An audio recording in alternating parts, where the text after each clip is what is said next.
Good afternoon, everyone. Good afternoon.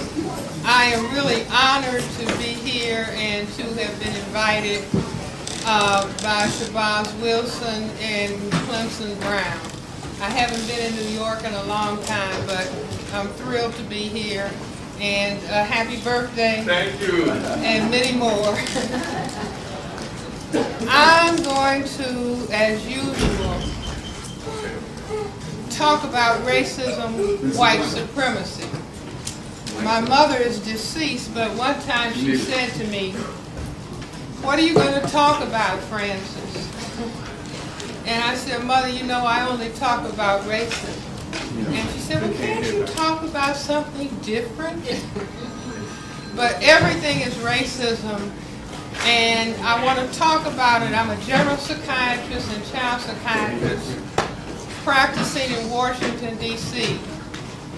And I have arrived at the point where I feel that the most important thing that we as black people need to understand is this powerful dynamic of racism. Those of you who are familiar with the work of Neely Fuller know that he has said, if you do not understand white supremacy racism, what it is and exactly how it works, everything else that you think you understand will only confuse you. So I believe that if we are going to move further into the 21st century and into the 22nd century and into the 23rd century, that we have to have clear insight as to what this process is all about. I think it's in the book of Isaiah.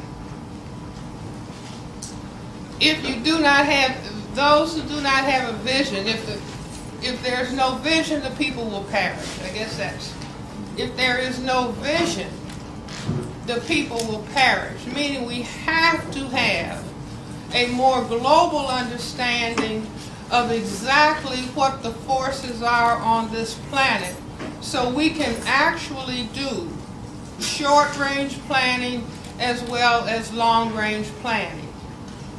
I started thinking about racism when I was doing a residency in general psychiatry at St. Elizabeth's Hospital in Washington, D.C. And it was a program that was based on Freudian psychoanalytic theory, and nothing was really being said about the mental health of black people. I'm a third-generation physician. My father was a physician. His father was a physician. And my parents told us that you are getting an education not to leave your community. You are getting an education in order to help your community.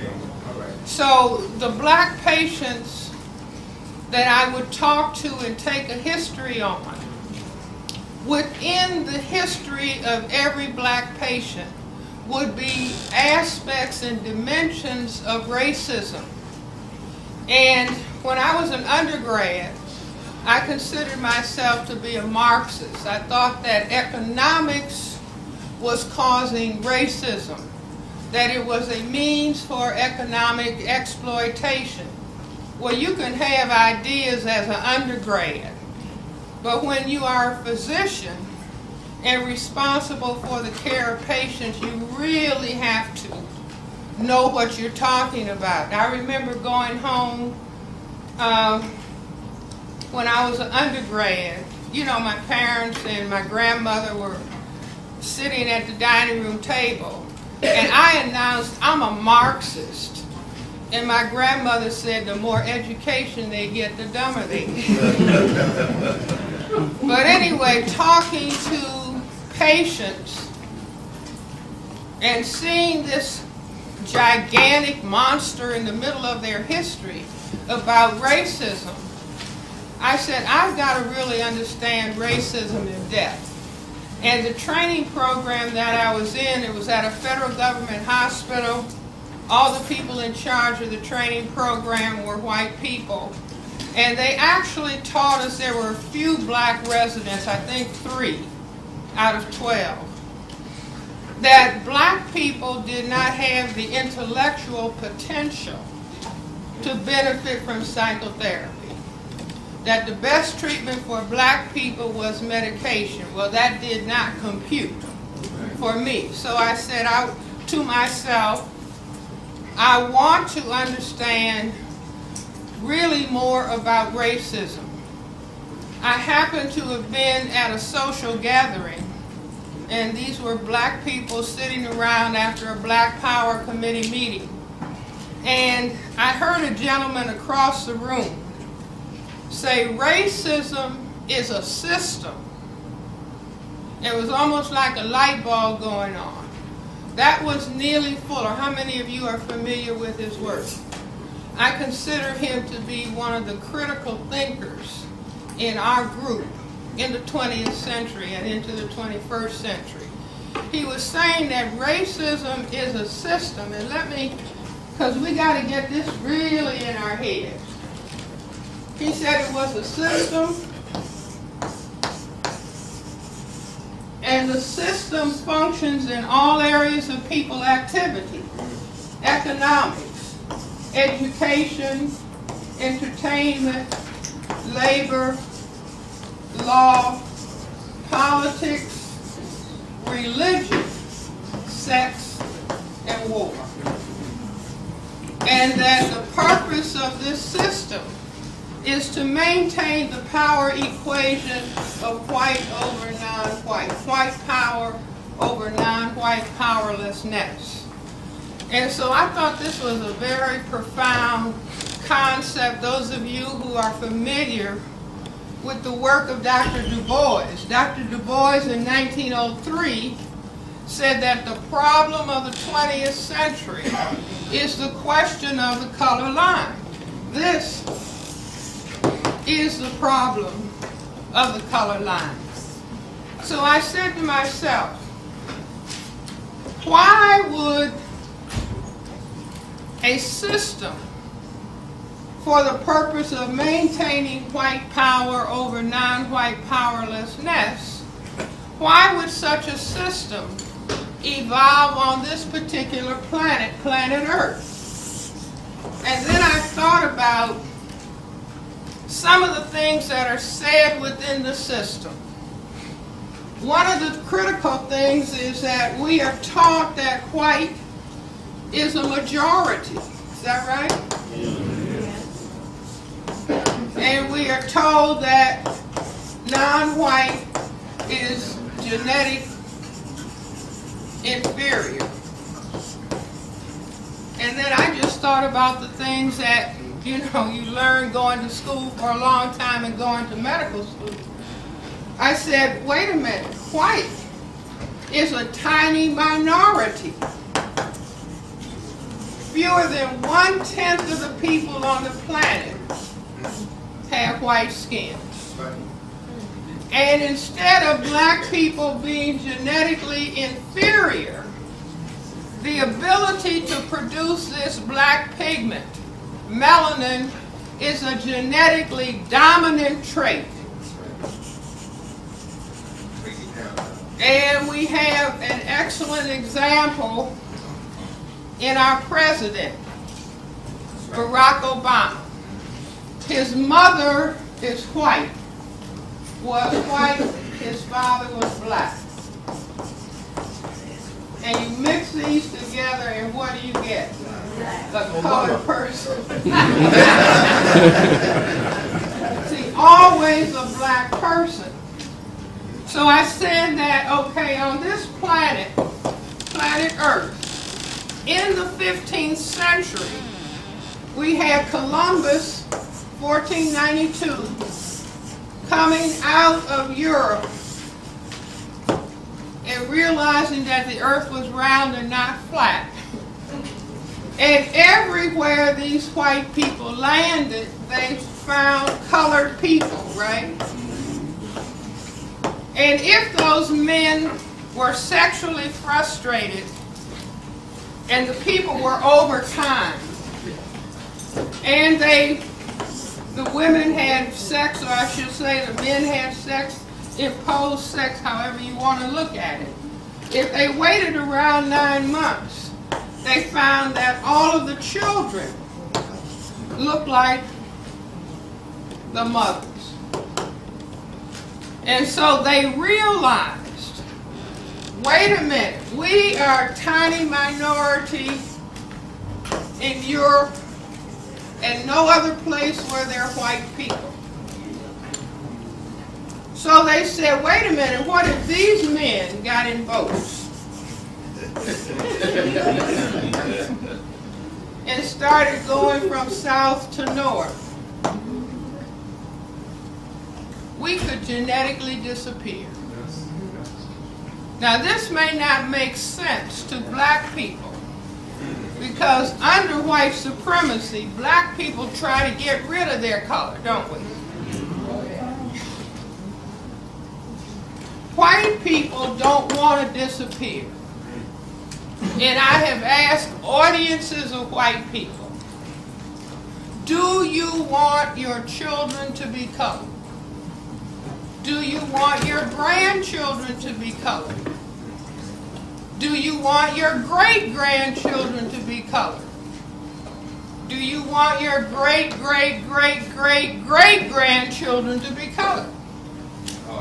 I'm polite and they're polite. What do they say? No. Meaning they don't want to disappear. So I said, if you mean this, then you have to do certain specific things in all of these areas of activity so that white does not disappear on planet Earth. Now, unbeknownst to us, this is the critical underlying motivation for all of the behavior of people who classify themselves as white on this planet. I don't know how many of you are familiar with the name Tom Metzger. He was one of the arch white supremacists or white separatists. Some years ago, I was on a television program in Los Angeles when President Reagan's son had a television talk show. And so this particular show was a panel of people, might have been 10 people, talking about race and racism. I just happened to be sitting next to Mr. Metzger. And so during a commercial break, I kind of touched him on his arm. I'm sitting right next to him. And he didn't say, "Don't touch me, nigger." I said, "Mr. Metzger, tell me something. What percentage of people who classify themselves as white are fearful of white genetic annihilation?" And he answered very politely. He said, "Dr. Welsing, nearly all of them. But they are ashamed or afraid to admit it." Now, I can understand that. In other words, this system is about white genetic survival. Now, if some people have organized a system for their genetic survival, what's the chance that they're going to give that system up? None. See, they worked hard. Now, we can consider it unjust. It's the most unjust system that has ever been devised on the planet, where you have 1/10 of the people deciding that they need to control 9/10 of the people on the planet. But all along, I maintain we have not understood this. We thought when we were formerly enslaved, if they would just take off the chains everything is going to be okay. So they removed the chains, and then what did they do next? They put laws in place to accomplish the same thing. And we went through the 1960s in what is being called the Civil Rights era. And the black people, with all of their dignity and their pride and their courage, going up against horses and hoses and dogs to get the vote, to get that change, coming out of that movement, saying black pride, black is beautiful, black power, black self-respect.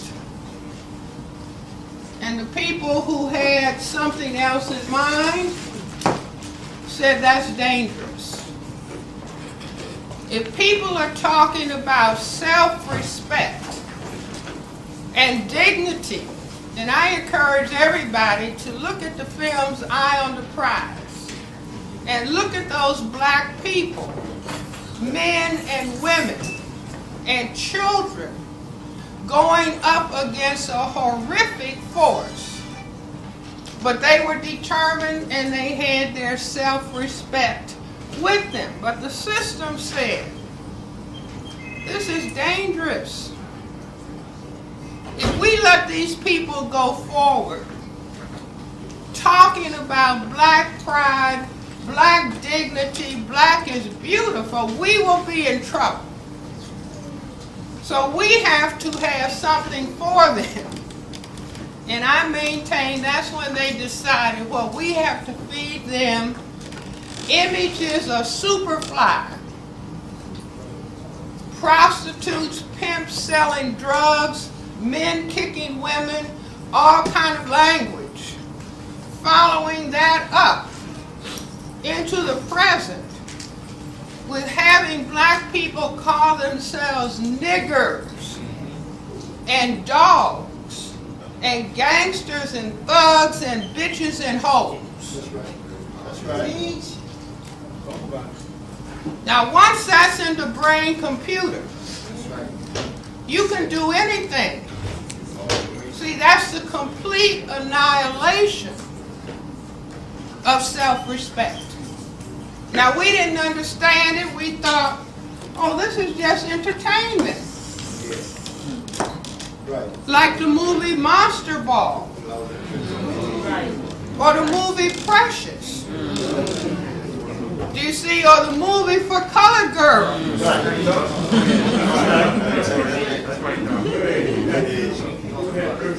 See, because we don't have a clue. We don't have a clue about what is going on. See, we've been thinking, and God bless Dr. Martin Luther King, a minister but a great political scientist. He said it's about love. Everybody should love. And he got killed.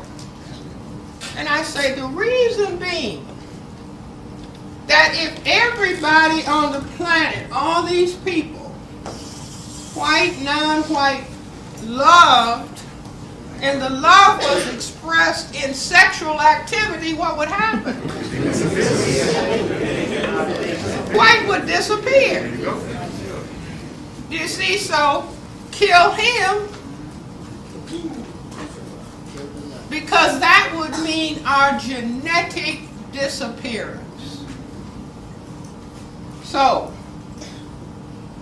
if the system is about white genetic survival, what do they have to worry about most? Black men, white women. Black babies. Black men, white women. Okay, give him a B+. Black men, white women. Okay, but let's even take it further. In that if the concern is white genetic survival, They don't have to worry about black women. Why?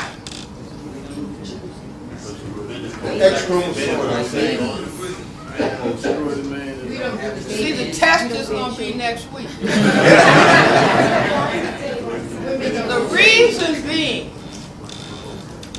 is that men, males, whether they're white, black, brown, red, or yellow, can impose sexual intercourse.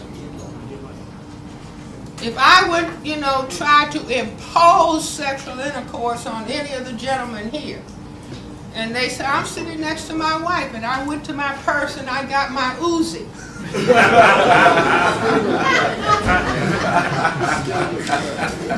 And I frightened the man. What's going to happen? I hope everybody got that. The erection cannot be maintained in the presence of fear. So females cannot impose sexual intercourse, like ultimately, what? Frighten the man. Now the Creator made that possible so somebody, if they were in danger, they wouldn't be in conflict. You see, it's fear. Fear about unemployment could cause a man to have erection problems. Are you all with me? So there's a reason that if the concern is genetic survival, and see, we are decoding this material because we have thought somehow there's some white people who are going to work with us. Sometimes we thought it was Republicans, sometimes we thought, with Lincoln, and sometimes Democrats. But even President Obama is finding out. It could be Republicans or Democrats. But if it's a black man that they're being asked to support, they start jumping ship. Because the test for white people, see, in other words, they work 24/7.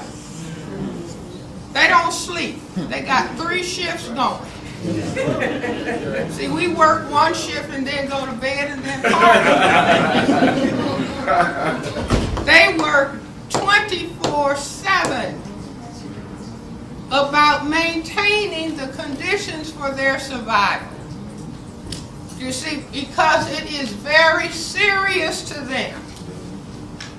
And if they have some people who classify themselves as white, who start looking like they're getting out of line, what's the question that they ask? Are you a nigger lover? Do you see, are you with us or are you with them? Now this is a fundamental question that has to do with the issue of their survival.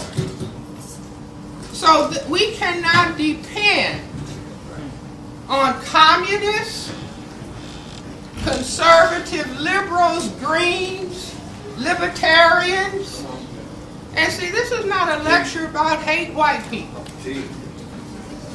It is a lecture about understanding the opposition. And one of the best analogies to have in mind is the game of chess. See, what is the game of chess about? Strategy. Those are nice BC answers. Conquering the king. White is right. It's about white king checkmating black king. White always moves first, so white is playing what? Offense, defense, and black has to play defense, offense. This is what we have now. This is distressing to a lot of people because we wanted to believe, as we were even programmed to believe in the area of religion. See, I don't know how many of you, I'm a little bit older than many, but if you went to Sunday school, my grandfather was chairman of the deacon and trustee board, so we were in Sunday school before we could see straight. But what did we learn? That God is white. And anybody think they didn't learn that God was white? See, if you were given that little Sunday school card with a white picture of Jesus, your brain automatically concluded that his father had to be white. His father could not have been black. Now, if he was a historic figure, he was black. Even Billy Graham said that Jesus could not have been white. But we are programmed to think that Jesus was white, and therefore his father is white. And we were taught to sing, Jesus, translate white man, loves the little children. All the little children of the world, red, yellow, black, and white. All are precious in his sight. How many know that song? Boy, no more church going in these days. There was a time when everybody knew those basic songs. You see, but being taught that God is white, and they got a musical, came out some time ago, Arms Too Short to Box with God. Meaning arms too short to box with the white man. See, when I was a little child, having seen the Sunday school card with Jesus on it, I had just drawn my own conclusion that the man on the Quaker Oats box must be God. See, he was somewhat older with white hair. Jesus was younger, so you know, now we thank him for the food. We just had this big Quaker Oats box in the pantry. I mean, that was my conclusion. But if you, any of you, saw a Sunday school card with the white Jesus, your brain jumped to that conclusion too without your knowing it. That's called a subconscious conclusion. So anyway, this was deeply programmed in our thinking, but I tell people that the truth is, you cannot hide it. That it will come out in material. It will come out through the subconscious.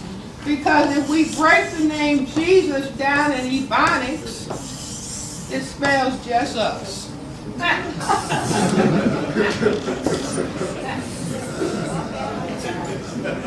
That's who we're waiting for. Just us to get our heads together. Now I say that as black people, we greet each other a zillion times a day. We're saying, hey, what's happening? What's happening? What's happening? Because we don't know what's going on. See, we keep running into a wall and wondering how come things haven't worked out. Because we have been deceived. We have been told we are in a democracy where everybody is equal. The truth and the reality is that we are in a system of racism, white supremacy. See, we're told that the system of democracy has imperfections. No, we are in a system of white supremacy that has been perfected. And that's why we keep staying basically in the same position. And as long as we don't understand we're dealing with a system, every week we just complain another black man has been shot, another black man has been killed. You say, oh, 10 over there, 3 over there.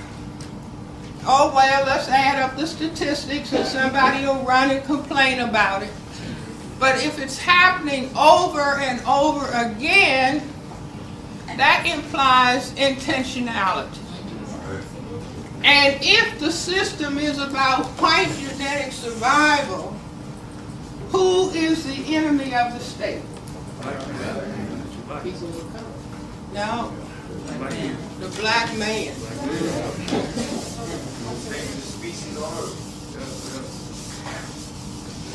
See, in a war, if you can take care of the business as defined, the problem is white genetic survival.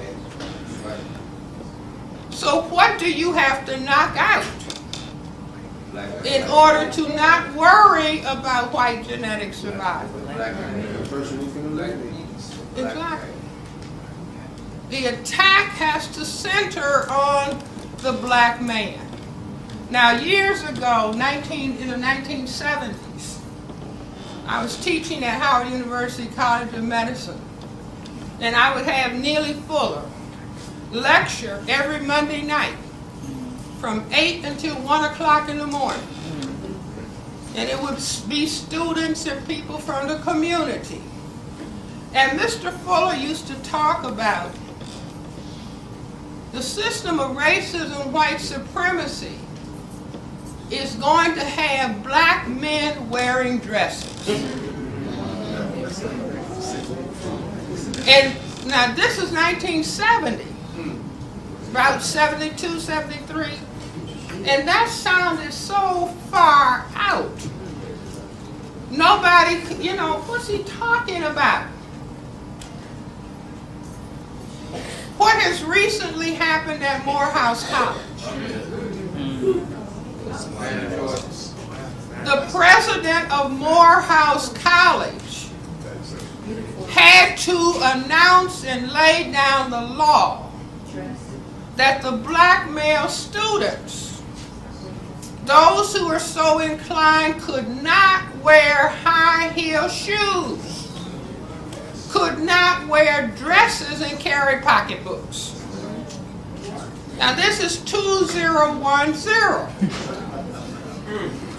That if the system, see, in other words, we have to keep system about white genetic survival. This is what the system is about. And the system is working 24/7. If I turn the black male into a female, can I relax about the fear of white genetic survival?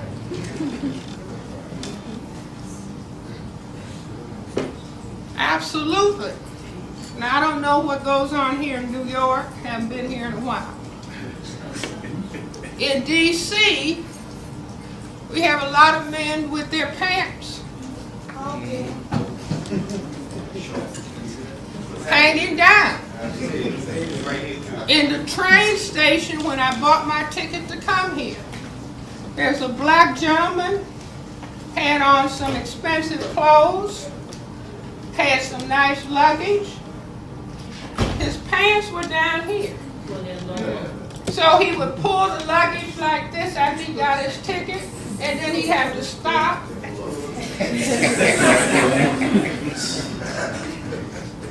Walk a few more steps. Wow. See, now, in other words, imagine somebody looking down from another galaxy or planet. You see, in other words, psychiatrists' behavior, all behavior has significance. You just have to understand the context and the power that is controlling it. Do you see what I'm saying? So, to understand what is happening, because what are we told? 70% of the households are without fathers. Read a book recently where a young black man is talking about having gotten into some difficulty doing a carjacking, carrying a gun at 16. And he said in the book, I had to go to prison to find my fathers. He said, fathers, he said, in prison was the first time he had an opportunity. Now, he didn't consciously put himself in that situation, but looking for fathers. I had a black male child say to me, you know, somebody brings a child to the psychiatrist because he's not studying or something. I had one child say to me who was about 10 or 11 years old, Dr. Welsing, I think I could do my homework if I just had an official father. Now that makes the psychiatrist want to fall under the desk and start crying. I had another child say, if I had a father, he could at least have taught me what goes on under the hood of a car. I had another child. All these children are brought into the psychiatrist because somebody says, teacher, principal, they're smart, but they won't do their homework. Or they won't study. This child came and I said, sweetheart, don't you want to work hard in school? This was years ago. So you can help black people. And this little boy said, no. He wasn't being smart alecky, he wasn't being rude. And I said, you know, the psychiatrist wants to hear the child say yes. He said, no. And I said, why not? He said, if you try to help black people, you're going to be killed. Now this is a little black child, about 11 years old, said Malcolm X, George Jackson. I said, IQ 265.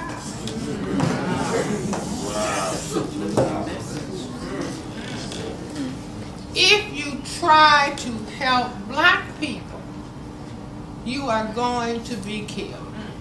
Was he right?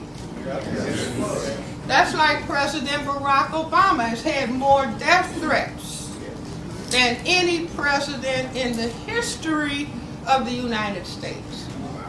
You see, because just that presence of a black man in the White House, like I think a lot of white people who initially voted for him wanted to appear liberal. You see, but once he's in that White House, and a black man with a black wife, and a black grandmother, that's the whole package.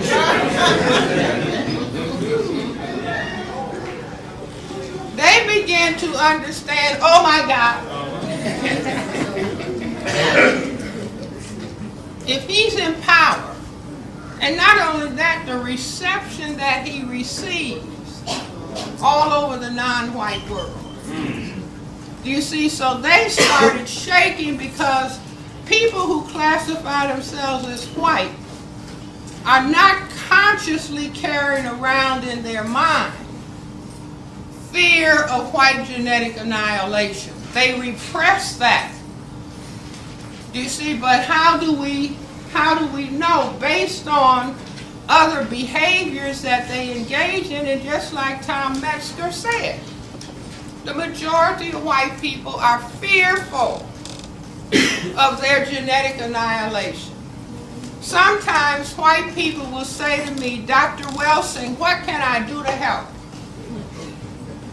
And I say, tell black people what white people talk about when there's no black people around. They all go silent. Because what are they talking about?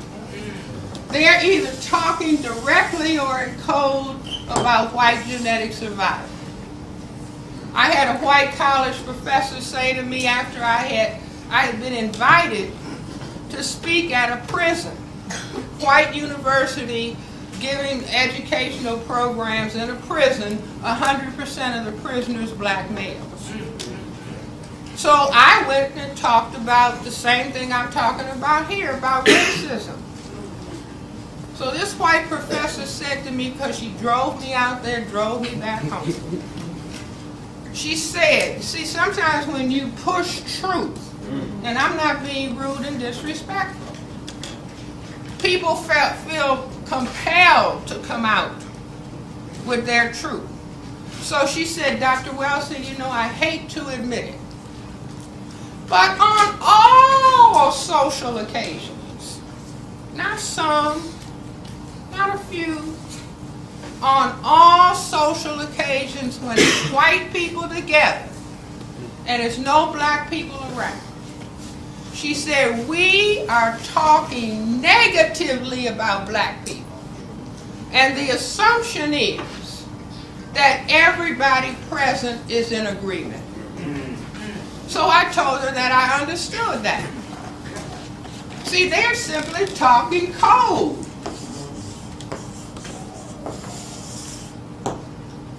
They're just talking code about their survival.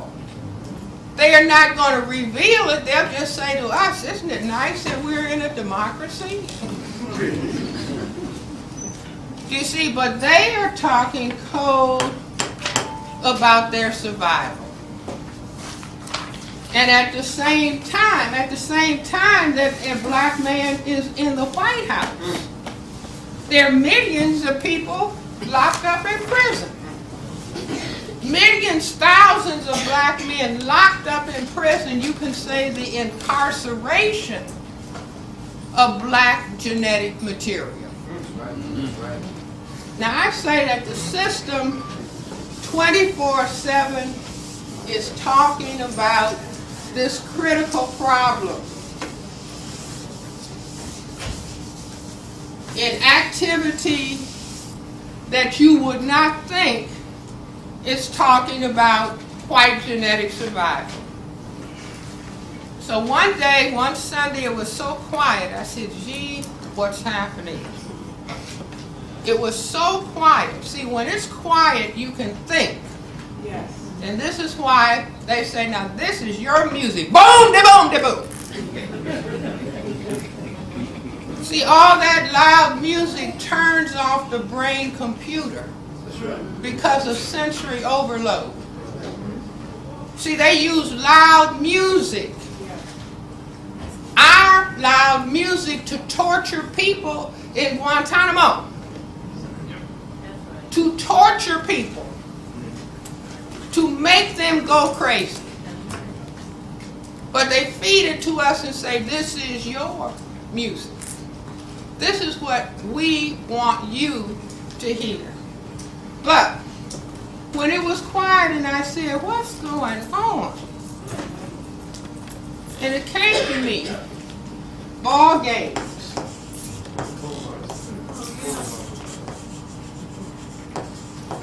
And I said to myself, for ball games to have a whole city be quiet, the ball games must have a significance, an important significance that we're not generally focusing on.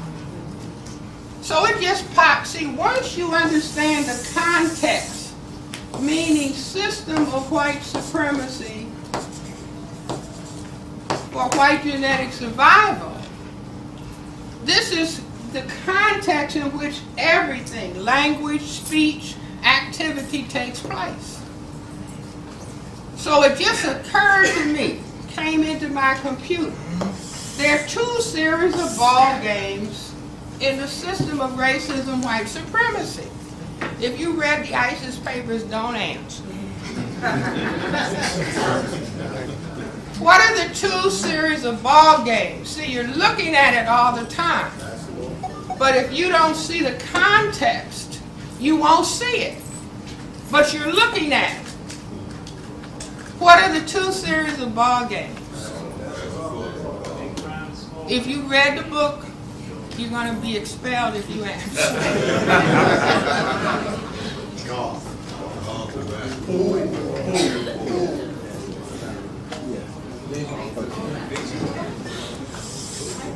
The two series of ball games Football, basketball. in the system of racism, white supremacy are Big Brown is small white. No, you read the book. No, that's what you got me better for me. I didn't figure that out myself. Big brown is small white. Why so? Because once we're talking about genetic survival, then this is what automatically comes in the brain-computer subconscious. And this is not a man with glasses. Do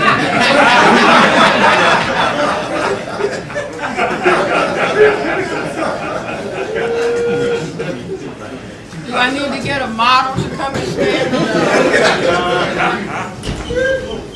See, why does this come into mind? Because this is a diagram of male genitalia. This is the phallus or the penis. These are the testicles. The testicles contain the genetic material. What are the testicles called colloquially? Balls.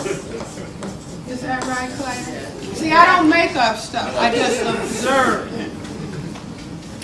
Balls. So out of the same brain computer that set up a system of white supremacy comes to, see, this doesn't come out of our brain computer. It didn't have to. So the big brown balls mean the genetically dominant balls. And they are brown. And what are they? Football. Basketball. Bowling ball. Earth ball. Small white marbles.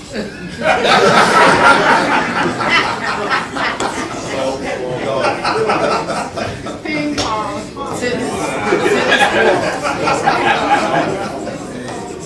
Baseball. Tennis.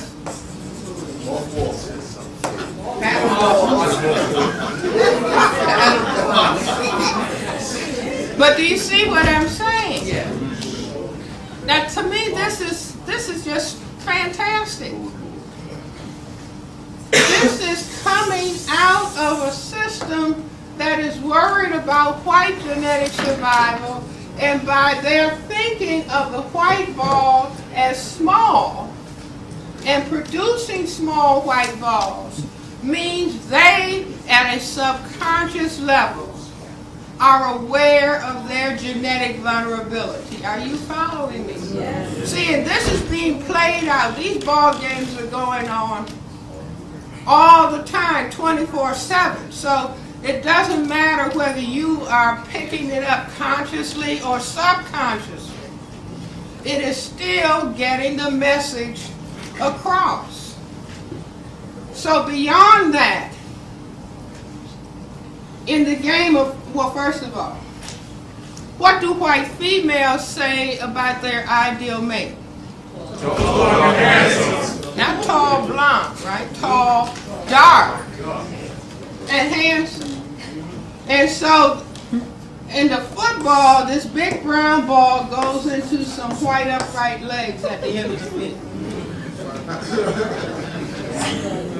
Are you all with me? Yes. The basketball goes into a white net. Are you all with me? Is this an adult class?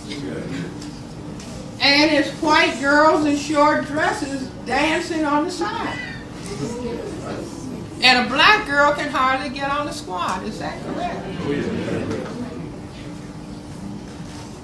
Now, a white man said to me, Dr. Welsing, do you know what white men say? I said, no, I don't. He said, white men say they're not men. Until when? Until they have had sexual intercourse with a black woman. See, there's a lot of young people in here.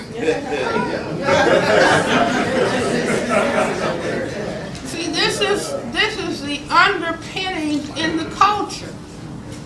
This is what the culture is really thinking about all the time. The people who are thinking. So the most powerful men play what ball game? Football.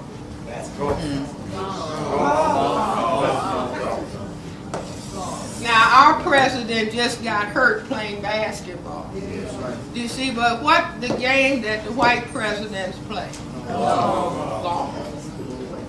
Now how is that game played? I'm going to demonstrate.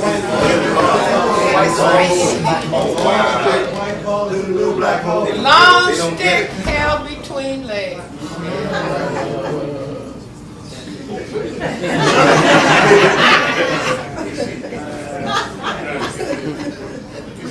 Trying to get the little white ball in a hole in Black Mother Earth. And if this is a real, are there any little children? I see a couple. I'll address the grown-ups. The golf course is laid out, and it always has water holes.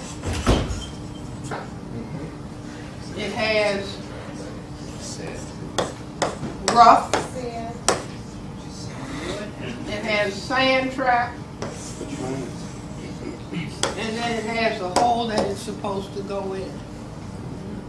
Now anybody studying anatomy and female anatomy will understand. This is pubic hair. See, the ball happens to go in the rough. Or the ball can go in the water. See, the female genitalia, you have the vaginal opening, you have the urethra where the urine comes out, and you have the anus, and that's the sand trap. Are you all with me? Yes. I don't want to ruin anybody. We have got to understand racism and white supremacy. We have got to understand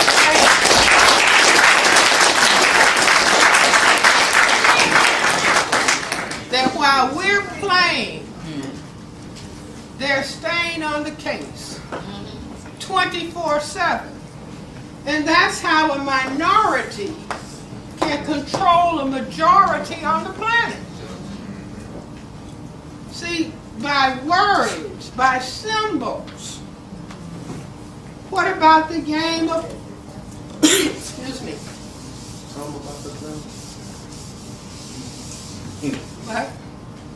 What about the game of billiards or pool? Green field, long stick, triangle, whole lot of colored balls. See, the triangle is the female vaginal orifice. Take the triangle off, and what's the game about? The white, long stick white ball knocks all the colored balls under the table. And what ball is left on top of the table? The white ball. The black ball is the last ball to go in. See, we're doing too much partying and eating and not observing.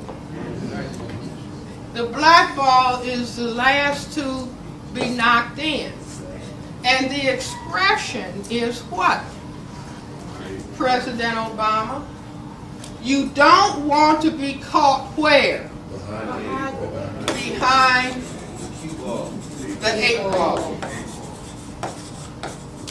See, if you're behind the 8 ball, that means that the black man is in power.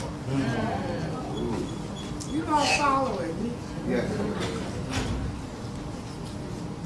What else can we look at on here? Let's look at the password in the black community, at least it used to be. people in New York, Brooklyn say motherfucker? Yes. Still.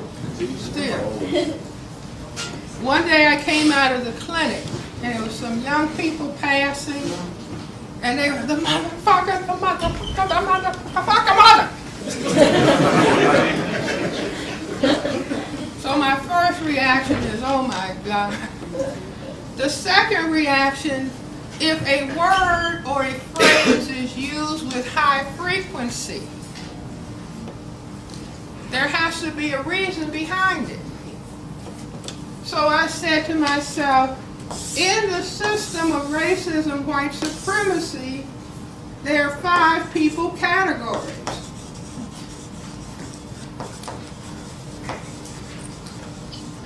Man, woman, boy, girl, baby.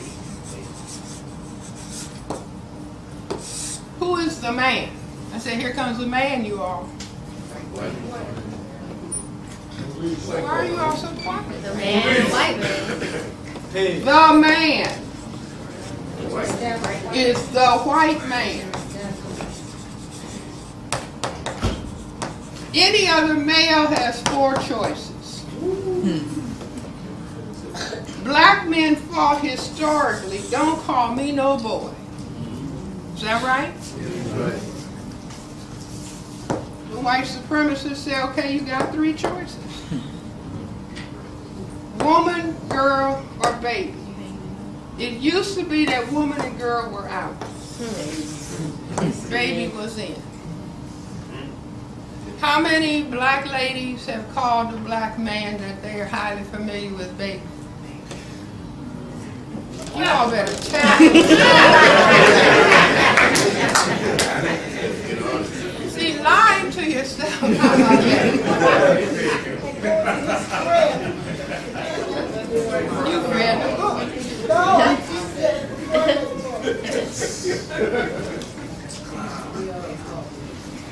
How many gentlemen have called a lady that they're familiar with mama? Hey mama, can I ride with you? Let's get a witness. How many gentlemen have called the place where they sleep a crib? Are you following me? Still do. Man who calls himself baby calls the woman he sleeps with mama. Calls the place where he sleeps a crib. Will call himself what? A motherfucker.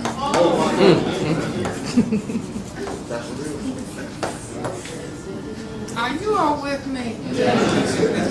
Now my mother, bless her soul, my mother was a Chicago public school teacher. So this is some time ago. She's deceased now. But she called up, I'm in Washington, she's calling from Chicago. Hi, Mom, hi. My mother said, hi, Francis. She said, I heard that you said that word in public. And I said, Mom, what? What? You know. I said, no, I don't. Mom, what? What? She said, Maryland farmers. I had never heard that before, but, you know. I said, Ma, don't worry. It's a political expression. How so? Man who calls another man the man and calls himself baby.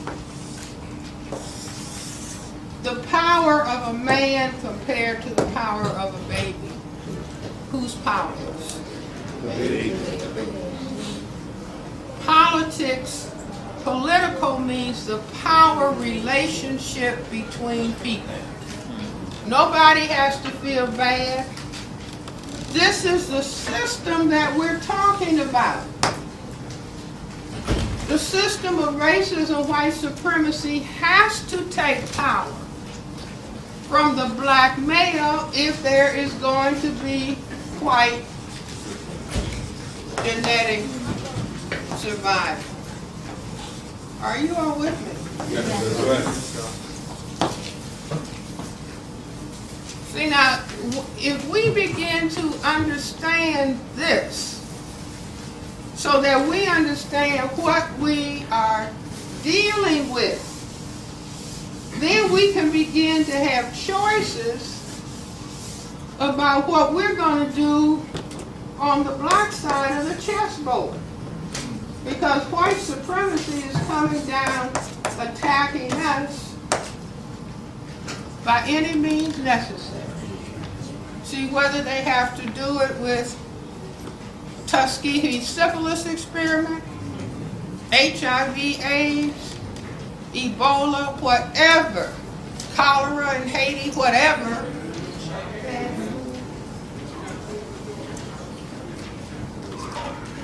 Or their survival. So if we don't understand the game, what in the world can we do? You see, but once black men understand the game, basketball is a game about tactics and strategy. Football is about tactics and strategy. So all the person wants to know is what's the game, how is it played, what are the rules? But we have been deceived, so we haven't understood what the game is all about. So we're floundering all over the place, not understanding and not making points, because we don't understand the system.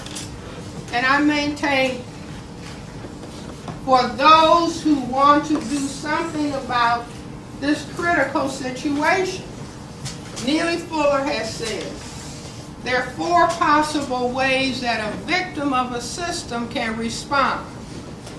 They can submit, they can cooperate,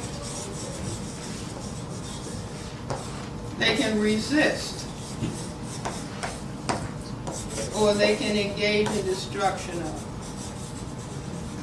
Now, destruction of, those are the people who are already dead, like Martin Luther King, Malcolm X, the people who they're going to move in spite of the pressure. They don't mind losing their lives. I'm not advocating that. These are all individual choices. Submission means it's too much for me, let it just roll on over me. Cooperation with, just give me a job, 2 figures, 3 figures. Resist, I'm talking about the system, so I'm resisting. If they say, Francis, we'll kill you, I'll probably jump back here. It's all a matter of choice. You see, but at least to be consciously aware of what is going on. Like Neely Fuller says, who is an Uncle Tom? The person you see when you brush your teeth. That means, see how quiet? No, that's just cooperating with the system. The slave master told Uncle Tom to take some other slaves to another plantation. He didn't run away. He said, I gave my word, so I go back to the plantation. The slave master did him in, but he was cooperating. See, if you stop at a red light, you're cooperating. If you stop at the cashier in the supermarket, see, you're owed everything free. Every black person is due several $1 trillion for what happened to us. You see, but so you pay at the cashier. You stop at the red light. We're into cooperation with, but people can decide to resist. I say talking about what the system is really all about. Not deceiving ourselves as to what the system is actually about. And the people who keep resisting, even though they're threats to their lives, they're in a special category. This is not show-off category. It's just where the person's will and where their commitment is. And again, this is not about name-calling white people, cursing out white people. See, I was giving a lecture on Thursday. I said, you know, one of the most important things we can do in relationship to people who classify themselves as white is to say, we're afraid of you all. We're afraid of you all. See how quiet it is? That means that truth, but it's not speaking out. Do we have a right to be afraid? Yeah. Sure. Sure. Look at this. I said, this is the problem. Perceived as the problem. When a white police officer, so-called, stops a black man and says, I thought he had a weapon. He does.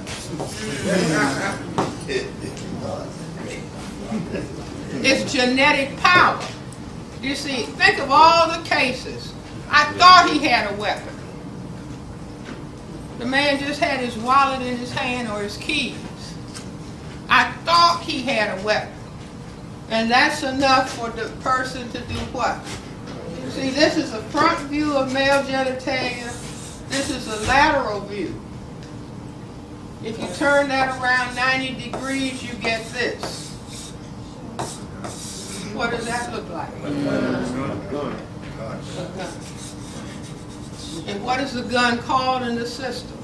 The great equalizer. Meaning, you have weapon can annihilate me. Must create weapon can do same thing. You see, so where is the gun worn? One on each side. That's just like this.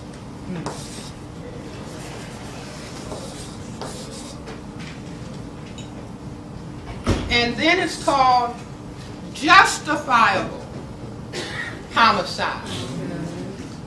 You see, meaning anytime I see a black male and I get a little bit nervous, if I'm authorized to carry a gun, I'm authorized to kill him. Are you all with me? Yes. I see fear. Don't feel bad. This is war. War for white genetic survival by any means necessary. Do you see? But if we don't face what it is, then people are engaged in a pretense that everything is all right. But everything is not all right. We are in a state of a slide towards genocide. See, you cannot have the men from a community removed and have a people. Are you all with me? See, but white supremacy is so bold. On the front page of the Washington Post a little while ago, they said, black women, you should start, because I know the black men are all gone. So you should start dating white men. On the front page of a newspaper. Do you understand? That's just like slavery. We're killing off the black men. So, hey, you want to have a man, so-called? Get a white man. You see, and then on the other side, they're saying, now we are unleashing a certain number of white females to go with black men.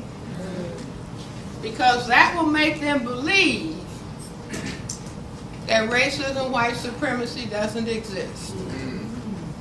A young man came up to me on Thursday at my institute and said, I just came back from Germany, Dr. Welsing. Says a lot of black men who are out of the service and they're married to German women. He said if it weren't for the color, they got, they're kind of built like black women.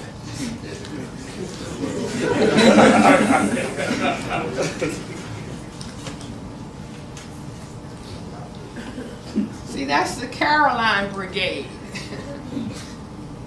So I said, I guess you'll be going back to Germany? See, that the system has figured out in formal slavery, when the white slave master would be rampantly raping African women, but the mother would be black, and she would tell the child, you're black. White females tell their offspring, you're not black, you're mixed. Now, what does that mean she actually is thinking about black? To say to the child, you are not black. But let him try to stop a cab. Let him try to get a job. So he becomes schizophrenic. Because he has been taught by the mother to hate black. I really don't respect your father. You see, but these are all of the kinds of confusions and difficulties that go along with maintaining the system of racism, white supremacy. So every black person has a whole lot of choices. Submit, cooperate, resist, or try to destroy. So this is where we are. So what do we do?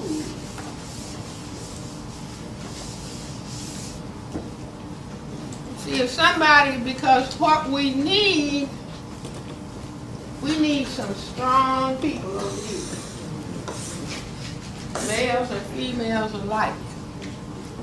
So if I could wave a magic wand, if I could wave a magic wand, I would say for us to fight racism, white supremacy, we need some strong people.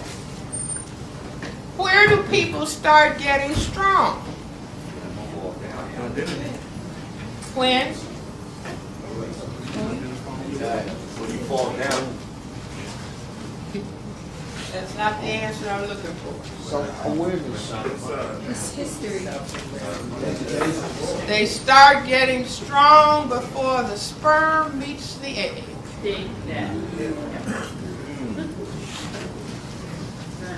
You know, people used to insult people by saying, you're a bird brain. You know, because birds have little tiny brains.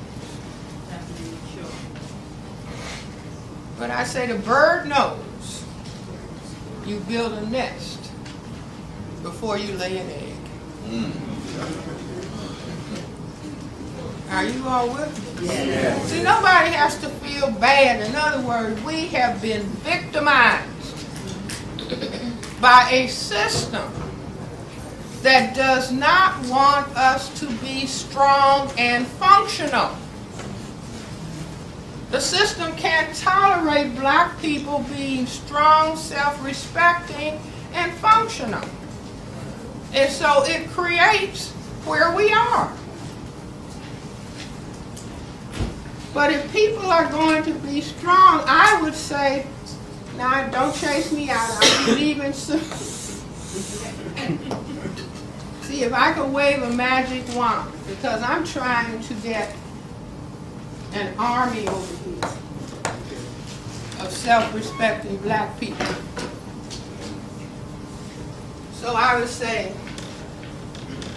black people need to be 35 as males, 30 as females. before having sex. Oh! And they need to be married. Yes.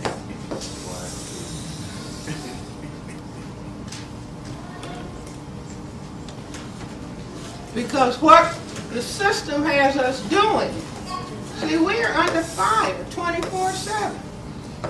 This is stress city.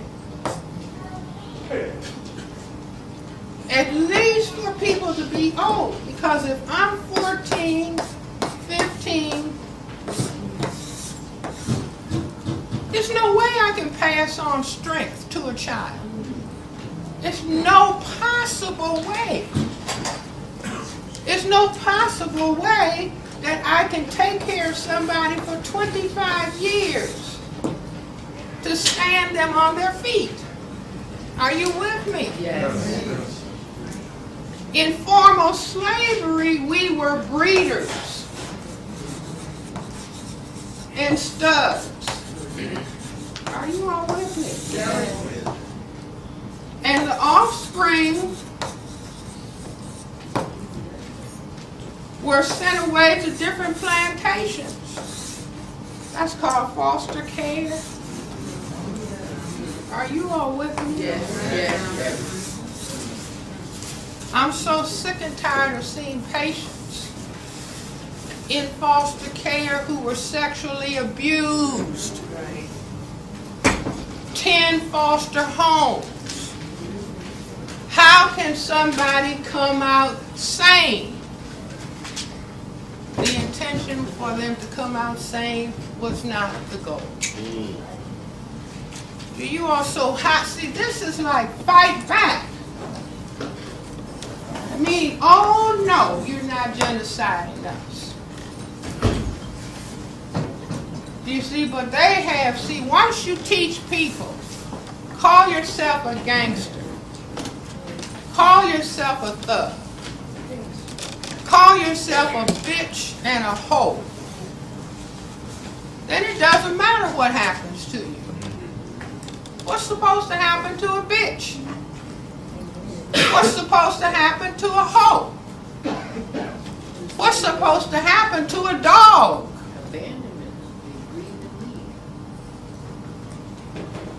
Right. The system says, hey, I'm really wiping you off if I can. And the only response is, no, you're not. No, you're not, for those who can. No, you're not. But see, we don't really have a convincing response to that. So they can, how many people have seen CNN and Soledad O'Brien talking about Jonestown? And they keep putting it on, and putting it on, and putting it on. 1,000 black people were killed. I say they had to be gassed, following a white Jesus called Jim Jones.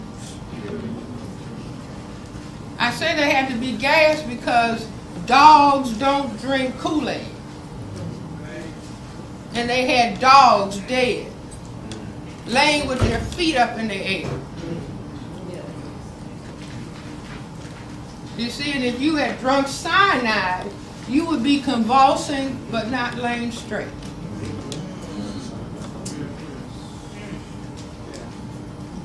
But what they're doing is saying, now we're going to kill 1,000 of them and see how they react. Let's see, we'll kill 40 and call it the Atlanta child murder. They don't react. Let's see, I'll kill 2,000 in Haiti and tell them it was cholera. They have no reaction. Are you all with me? These are experimental testing. See what they do. Have we succeeded in having them repeat gangster and thug and bitch and hoe and nigger? and saying those are terms of endearment. See, so we have to give the system a series of A pluses. Mission accomplished. Mission tournament won. You see, so we have to think. How can we start valuing ourselves? See, when people are working, see, if you turn on your TV in the morning, you're getting white, blonde white women, white,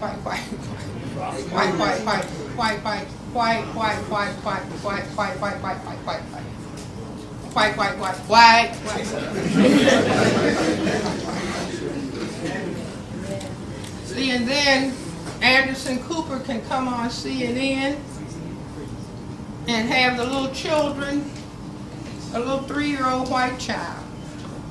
How many of you saw those programs? Yes. It's too bad the audience didn't see it. Because they gave little white children a strip with color faces on it. You know, like white face, little tan face, all the way to a black face. 3-year-old white child. Which child is stupid? Without hesitation, the black child. Which child is ugly? Which child is bad? Without a moment's hesitation.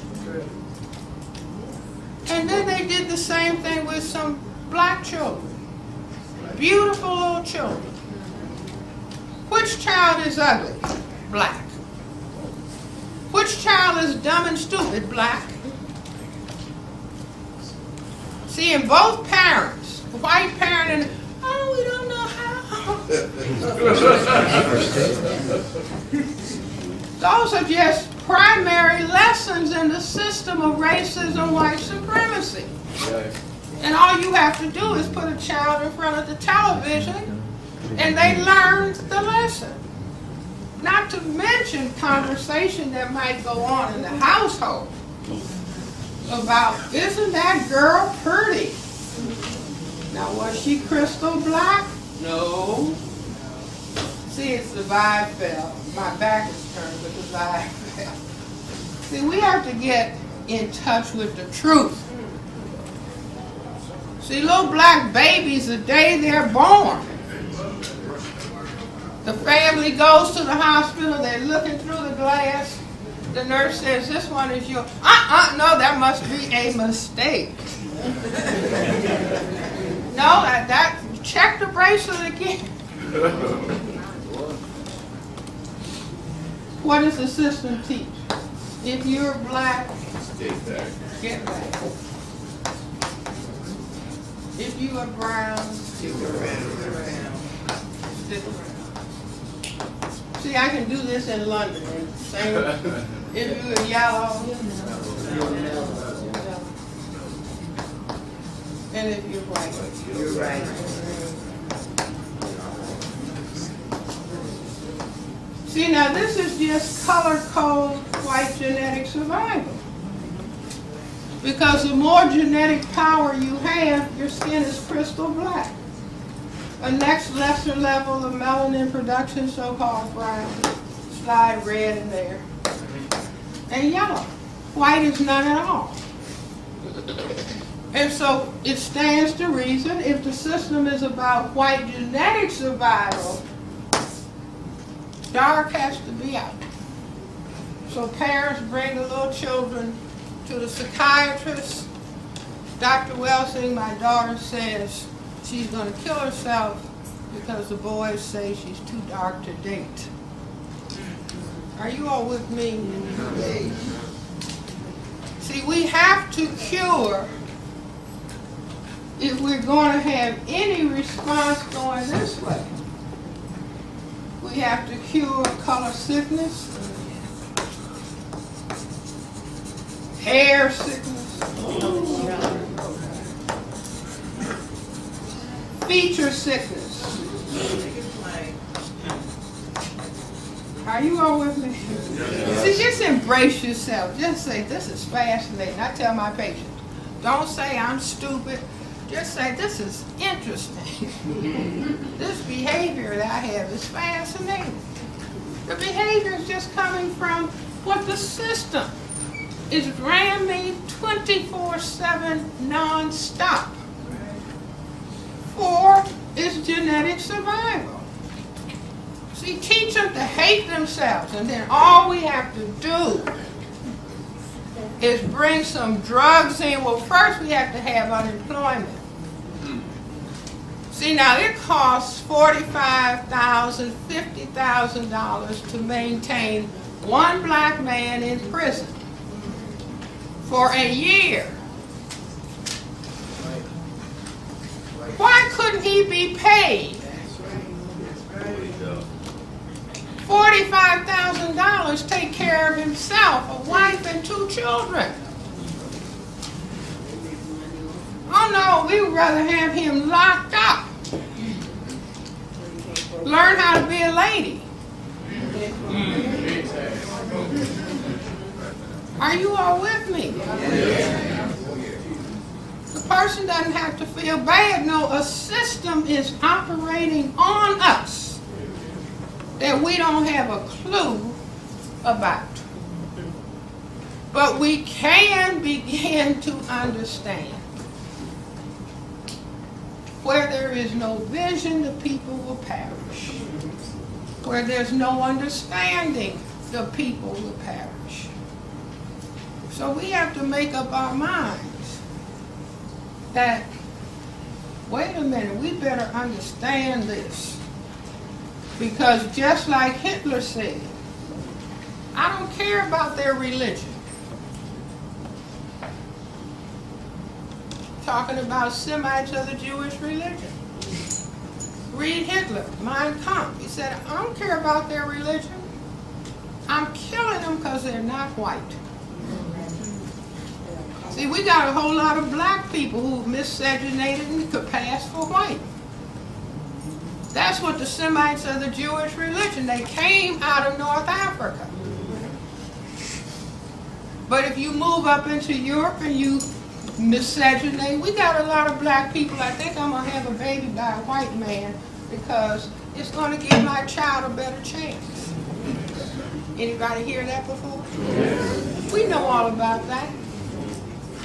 So they had the same process going. They thought they were in. You see, but Germany's economy went south. Does that sound familiar? And when everybody is shaking and nervous, Adolf Hitler came on the scene. So what we're going to do is kill him. We're going to kill him. I'm going to kill 11 million was the number he set for himself.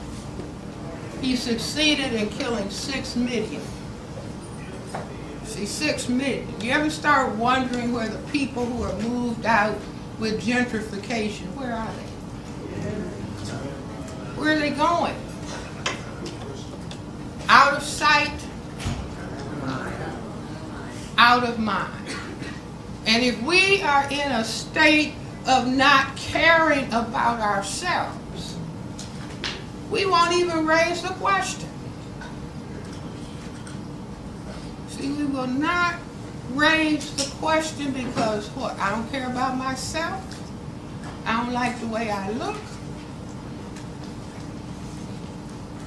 It's okay if I'm dead.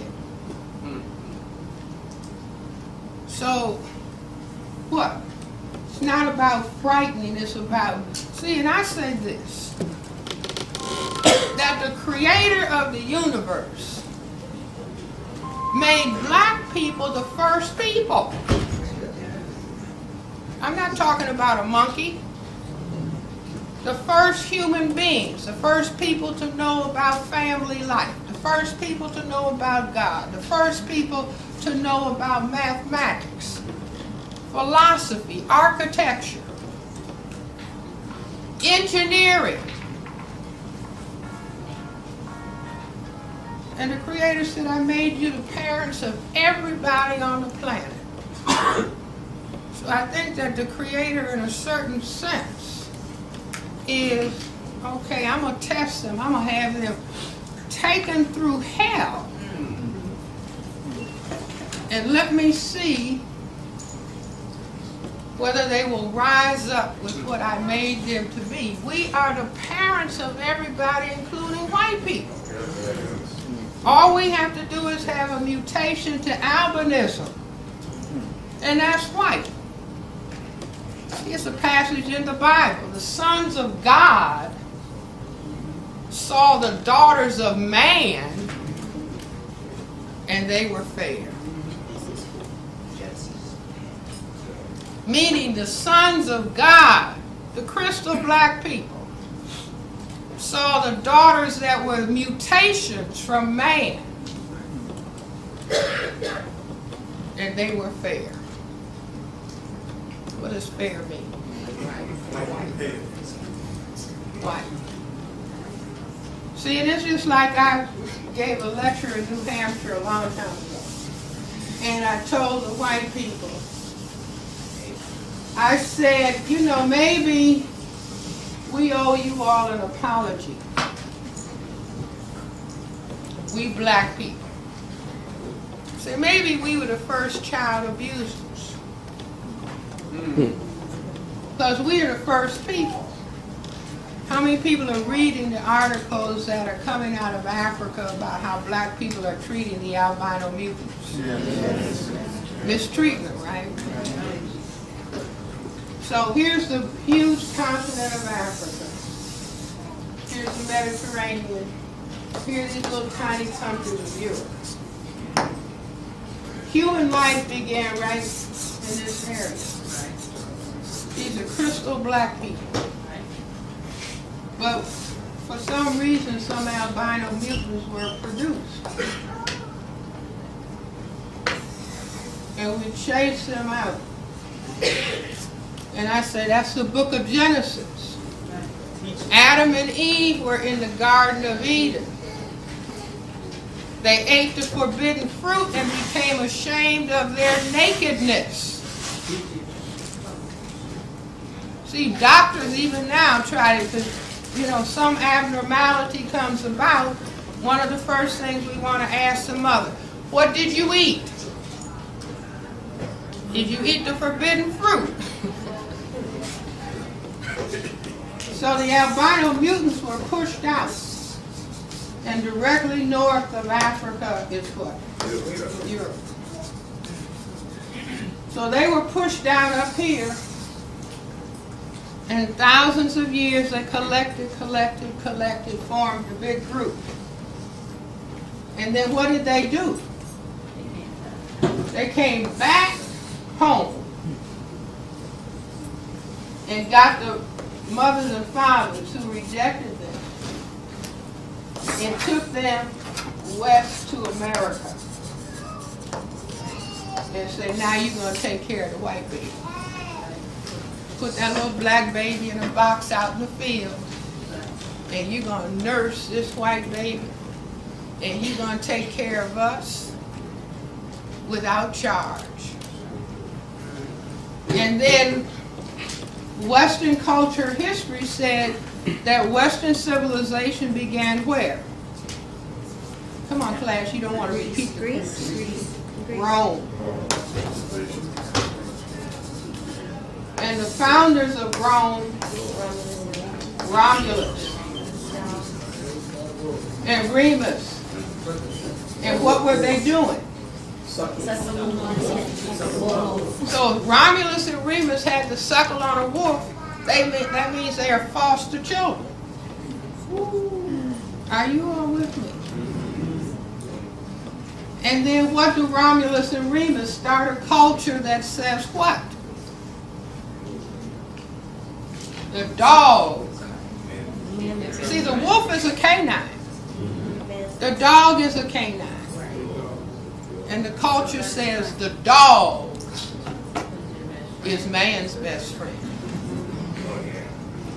the dog is treated better than the black people. Are you all with me? See, and if anybody has any experience, the psychiatrist sees this all the time. Let's say a child is given up by the parent.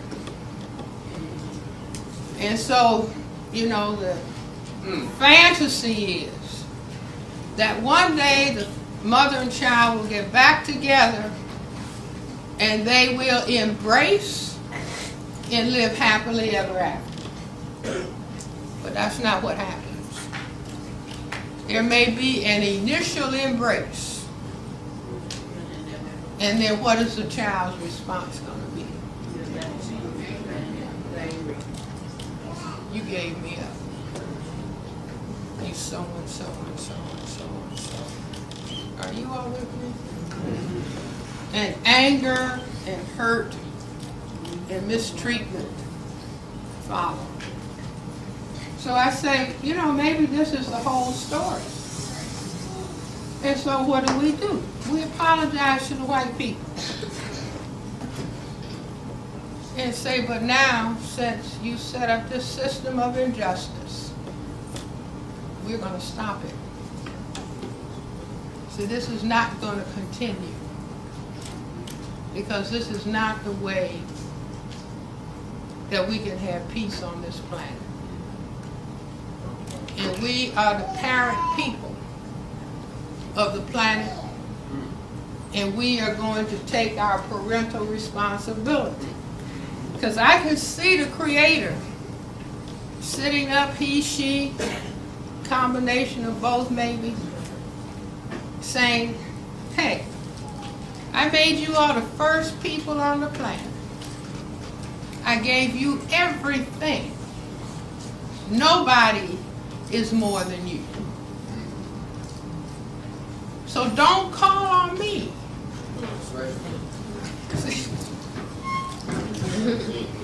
I don't want to hear it.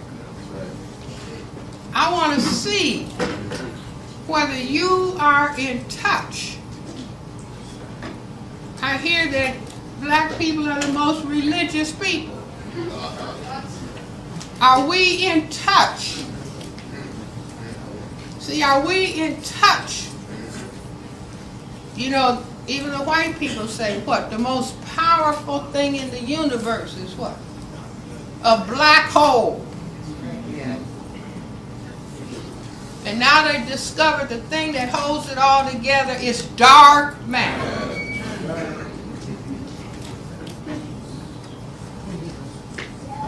Now I say that if we are hating black, see, we need to review. George Washington Carver, black man, crystal black man. He said he would go out early in the morning when it was quiet, and the plants would talk to him and tell him what they could do. See, this pigment, black, is a superior absorber of energy. Everything is energy. Everything is energy. What if these cells that we wish we could get rid of, oh God, give me some more bleach. And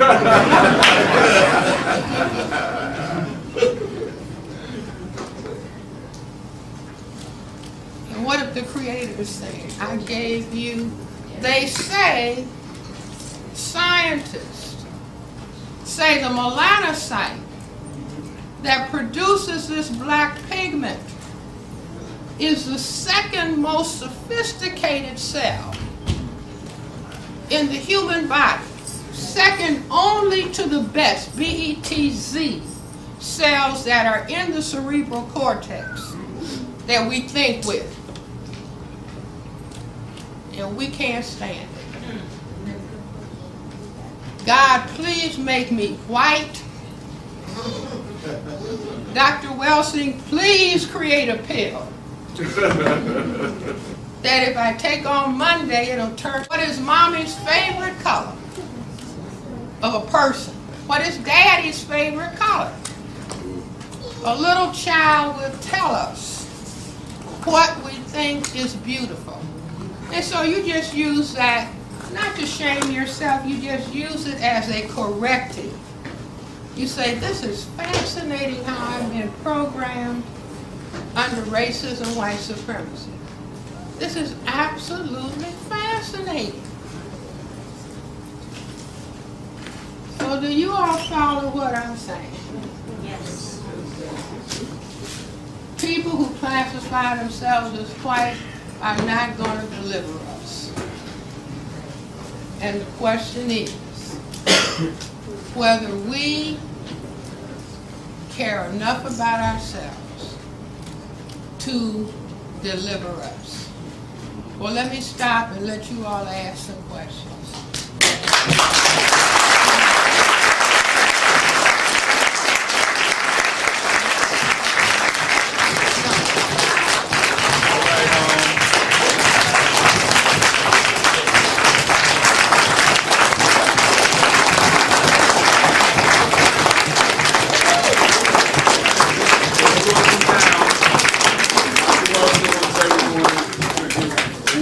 Questions. I want to make it as orderly as possible. If anything, if you're close to this side, make a line here at the second row, and over here, and make a line from the second row. Whoever has questions that they would like the doctor to answer.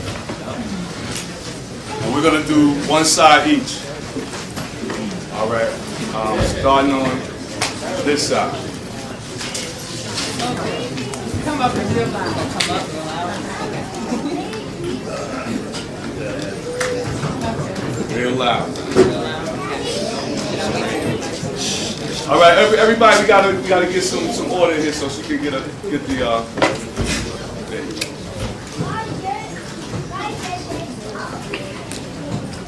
Okay.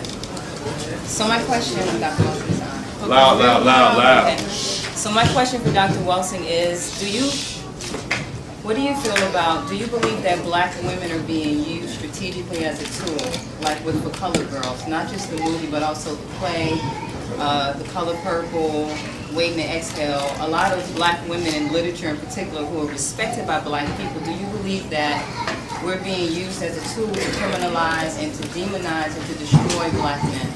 Well, see, as long as we do not understand the system, we will be tools of the system, whether we're male or whether we're female. You see, in other words, black women don't have anything to do with white people making strategic decisions. We don't have to worry about the women. Do you see? In other words, if we control the men and destroy the men, the women will also perish in the process. Do you see? So it looks on the surface, and then it's like if we don't understand racism and white supremacy, where the system will say, give that woman a job and pay her more than you pay him. First of all, that's going to create tension in the household. You see, now a lot of times a man will say, it doesn't matter to me if she makes more money. But his manhood in this system is attacked. You see, so dissension will begin to go forward.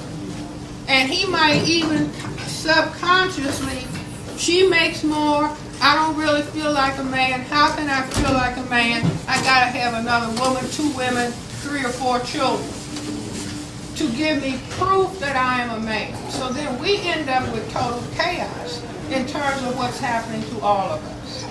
You see, so it's white supremacy that is making the decisions, and we are victims of it. You see, but they will use that.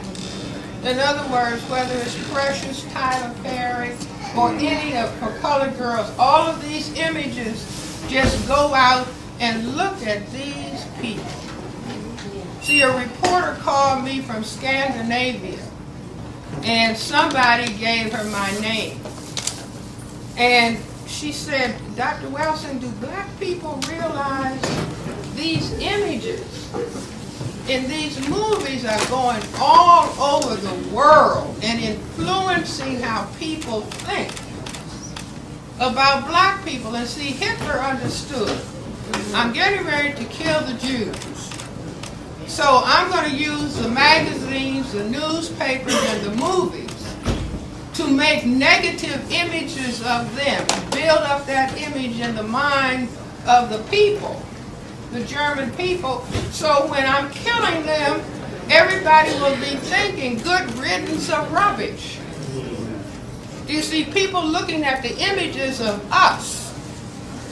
Do you see whether it's music videos, all that trashy behavior? I'm sorry. We have been reduced to trash. And somebody from the outside looking at it, my God, look at those people. They don't deserve jobs. They don't deserve health care. They don't need education. Do you understand? Yes. Thank you.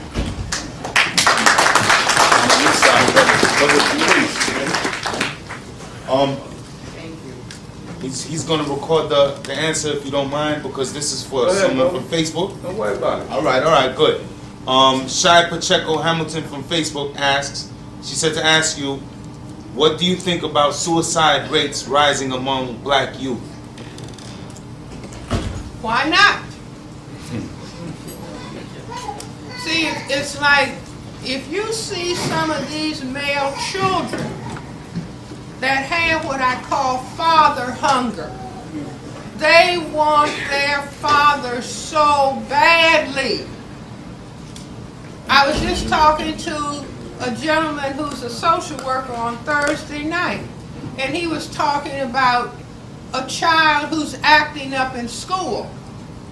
And he said that, you know, of course the parents are not married, and the father promises to come, but he doesn't come. And that hurts the child to his soul. I don't care what the mother is doing. The mother is not a man. You see, now the man is not, in other words, we are victimized as a people, and to the extent, as Neely Fuller said, if you don't understand white supremacy racism, what it is and exactly how it works,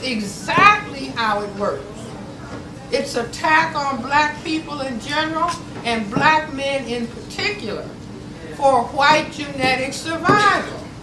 Do you see? So it's not about blaming ourselves. It's like trying to find the courage to look at white supremacy. Finding the courage to say to white supremacy, we're afraid of you. We're afraid to focus on you.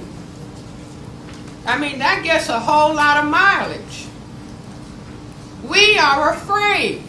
I'm afraid. I gave a lecture in London, and the people have been raising sand about me coming, so I'm standing in front of this audience, and I said, let me say this first of all. I'm afraid of you all. I don't know what you might try to do to me. Oh, no, don't worry, guys. You understand what I'm saying? But we should say, no, we're afraid of you. What's the history? Should the Native American people be afraid? Yes. Yes, we're afraid. Lynching, castration, beating, justifiable homicide. Why wouldn't a sane person be afraid? So if we start saying that, they'll start saying, well, what are you going to do? We don't know. We're too afraid right this minute. But we're trying to face reality. Appreciate it. Okay, enough said. Thank you. Okay, yes, Next sir. person. All right, my question is Real loud, my sweetheart. question is, it's a little bit off the topic, but it's based on post-traumatic Real slave syndrome. loud. It's based off of post-traumatic slave syndrome and how black women think of men, black males as lazy, they don't want to work, they're not the father they're supposed to be, they're not protective of a black woman, they're not providing for the black woman, they can't sustain a family, they call them out their names, they want to be pimps.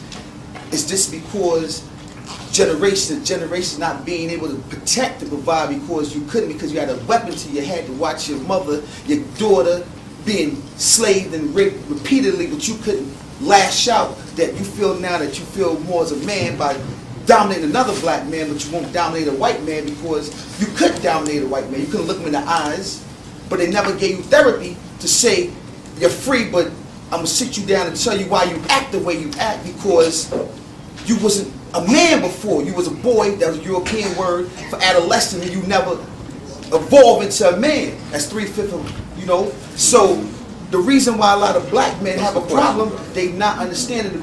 My question is, how can you make the black woman understand why the black man acts the way he acts? See, let me just say this again and again and again. The black woman is not the black man's problem. Thank you.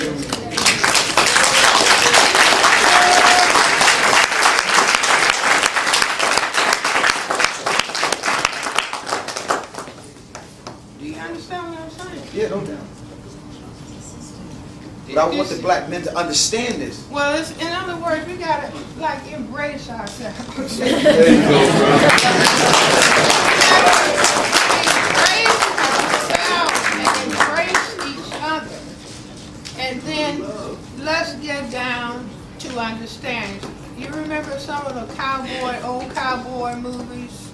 And it would be somebody like Gary Cooper or John Wayne, and he's telling the woman, don't go, don't go. I gotta go and fight the Indians. You stay home. I hope I get back. Yeah. But if I don't, I'm taking care of business. Now, I'm not talking about black men going out and finding a white man to kick. No, it's about understanding what is being done by the white collective.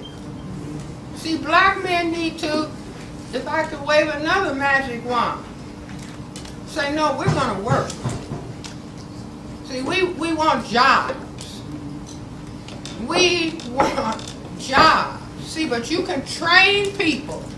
If you have several generations of mothers going to work and coming home and feeding male children, then that male child will grow up and ask a woman, what kind of job do you have? See, now, this is just tactics and strategy on this side of the board that we haven't been thinking about. We haven't understood, so then we quarrel with each other.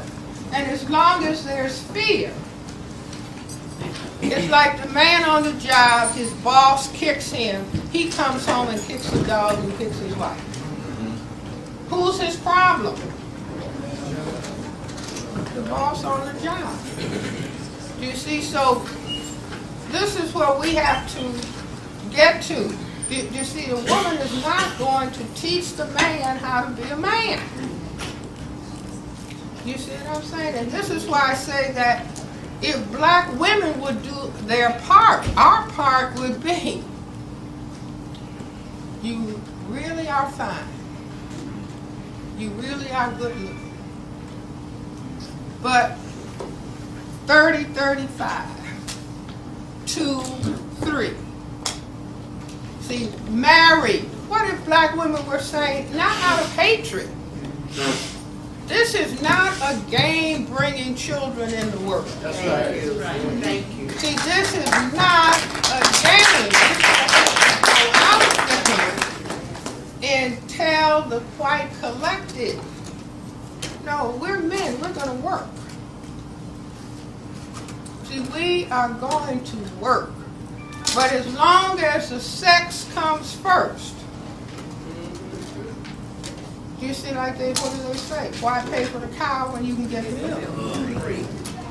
And so we don't have to feel bad. These are patterns that we have fallen into, not understanding what the structure, process, goal of the system is.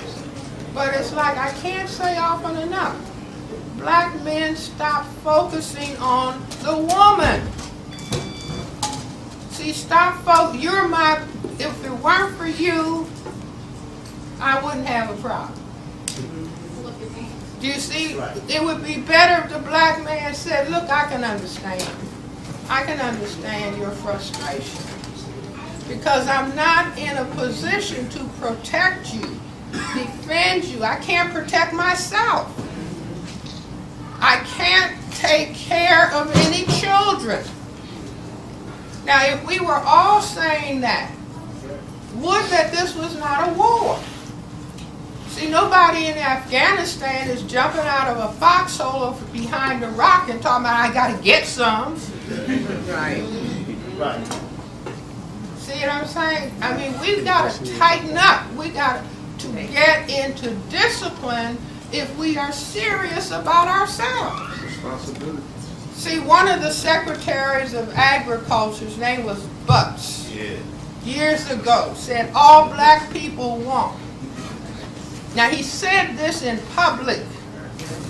It's tight pussy, loose shoes, and a warm place to piss. Now he said it in public. Why? Because they had bred us to be that. Do you see? Not to stand on our feet, because in other words, I'm not going to let you be a man if I can help it. So black people have to say, no, we're going to be men. Now we're not going to be wearing dresses and high heel shoes and earrings. Okay. Thank you, All brother. right.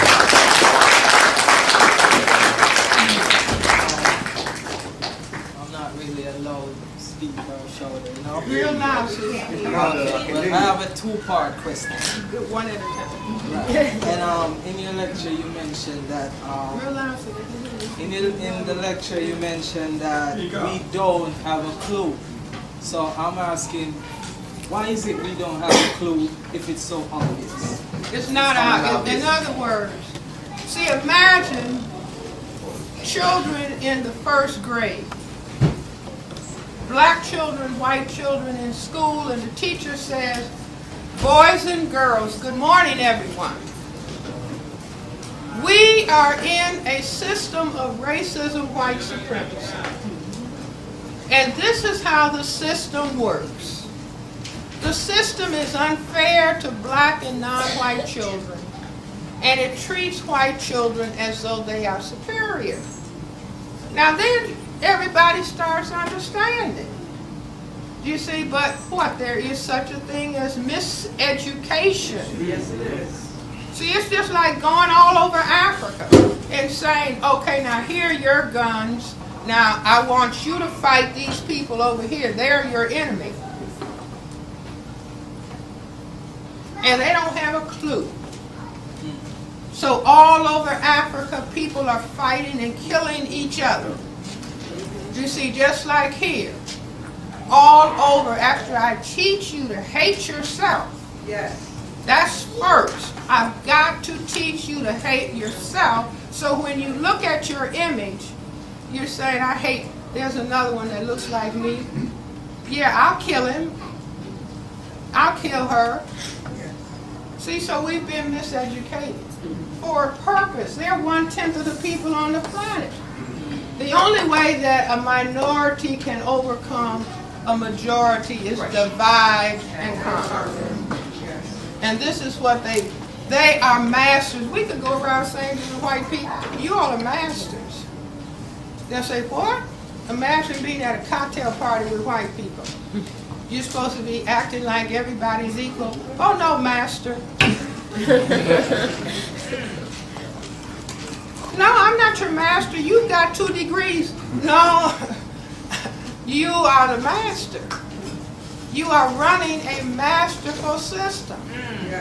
We're just beginning to understand. Now, one thing, you will not be invited to another cocktail party. Second part. All right, the second part is what role does these Planned Parenthood clinics in the middle of the black community, and even the St. Francis emergency room, and the fast food diet, the McDonald's, Burger King, what role do these play in the system of white supremacy? Well, let me just start at this end. That they have chemicals. Perhaps you've heard about bisphenol, the chemicals that are in plastics and in baby bottles Yes. that will turn a male into a female. Now, if you had this problem, would you put it in a Big Mac if you could? Yes.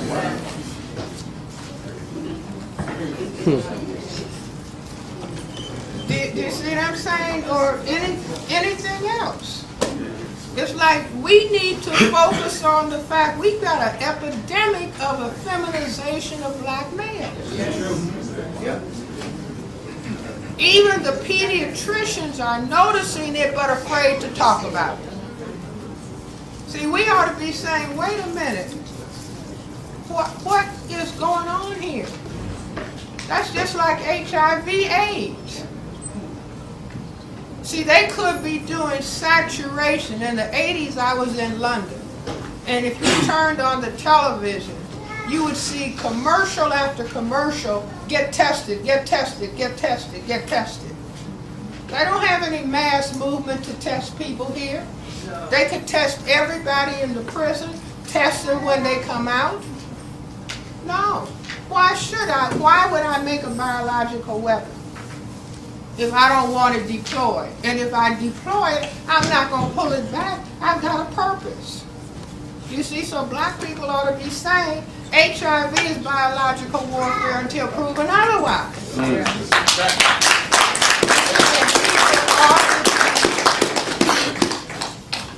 If you're going to have sex, decide you're going to have self-respecting, safe sex.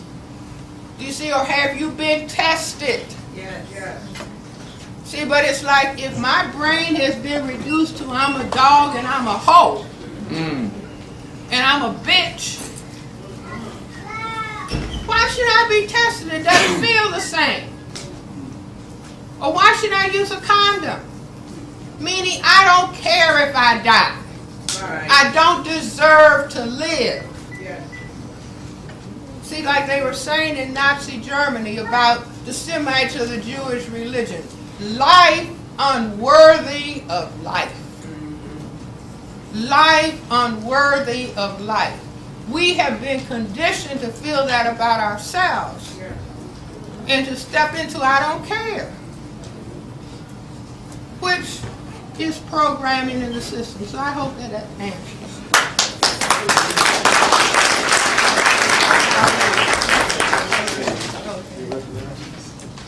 Reading it right. Reading is more, repeat after me. Reading is more important than watching TV. Let's say it again. Reading is more important than watching TV. Go ahead. Okay, I love it. All right, here you go. Go ahead, brother. My question. You gotta speak loud too. I'm a guerrilla poet, and Okay. I get on trains every day to do my poetry. My question is this: how can we wake people up with your messages when most of our people throw up 20-foot walls, close their ears and their minds? You know, I see this every single day when I get on the trains and everything. When I get in the train of cars and everything, and like there's always like a certain amount of percentage that always gets me. And I'm like they'll acknowledge and everything like that, But how do we make people want to ingest the truth? Any suggestions? Do you have any advice? Yes. See, how do we relate to one another? And like the church says, whosoever will, let him come. Not whoever I can bang over the head. Right. You see, so somebody says, look, I don't want to hear anything about racism. That crazy Dr. Welsing. I don't want to hear it. You see that? Say that's okay. That's okay. You see, and if you don't get anybody to listen, you write your poetry. Right. Do you see at what is, people say to me, Dr. Welsing, I heard you 20 years ago. And I knew you were crazy. It's 20 years later, and then they'll say, now I understand. Do you see what I'm saying? So no, we have to embrace ourselves, and we have to embrace one another. And let me just say the stops. Nearly Fuller, these are stops. Yeah. Stop name calling one another. Yeah. Thank you. Stop Stop gossiping about one another. Yes. Stop squabbling with one another. Yes. Stop cursing one another.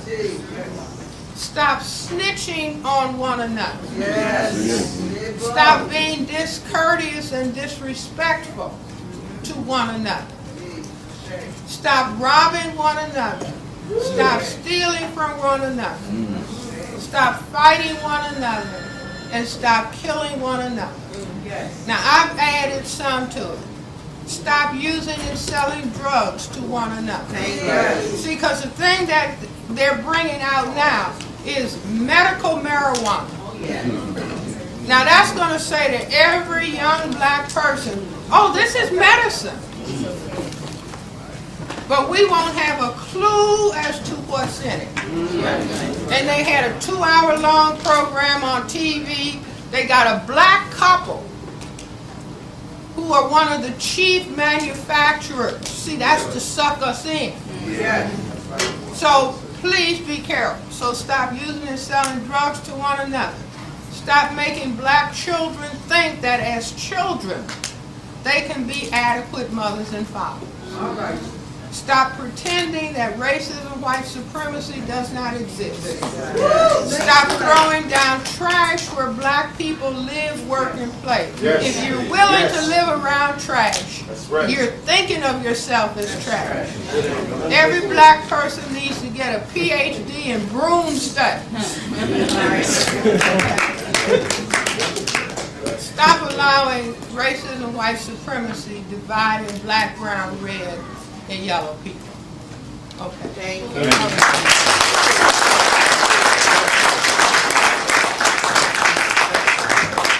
My name is Ma'at. I'm a college student. I'm a double major, Africana Studies and Anthropology. And I just wanted to say that when I'm in classes, it's the disrespect level from the teachers. Like they won't. I sit in the front, you know, I dress up, you know, I raise my hand, the non-acknowledgement, and even this could relate to a job. What do you suggest that we do in order to deal with that? Because sometimes it makes you feel like, it made me feel reminiscent of a lynching, just a emasculation that happened. Well, you know, it's like if you read our history, there are black people who have integrated schools and they made black people sit behind a screen. You see, you were not allowed to be in the same space with whites. See, now, if you have in your mind, they're supposed to like me. They're supposed to accept me. As opposed to, I understand racism, white supremacy. You see, and the teacher is doing his or her best to discourage me, to make me give up, like they did studies some time ago where they found out, you know, a little black child, let's say he's 7 years old, and he's got the answer, and he's raising his hand like that, and the teacher just keeps ignoring. And then his hand begins to come down, and he is despondent because he thinks. Now imagine, you see, if you go into class and say, well, this is interesting, this teacher is acting like they think of me as the enemy. Well, I understand fear of white genetic annihilation. So I'm just going to sit here, do my best to pass the exams, and come out and help black people.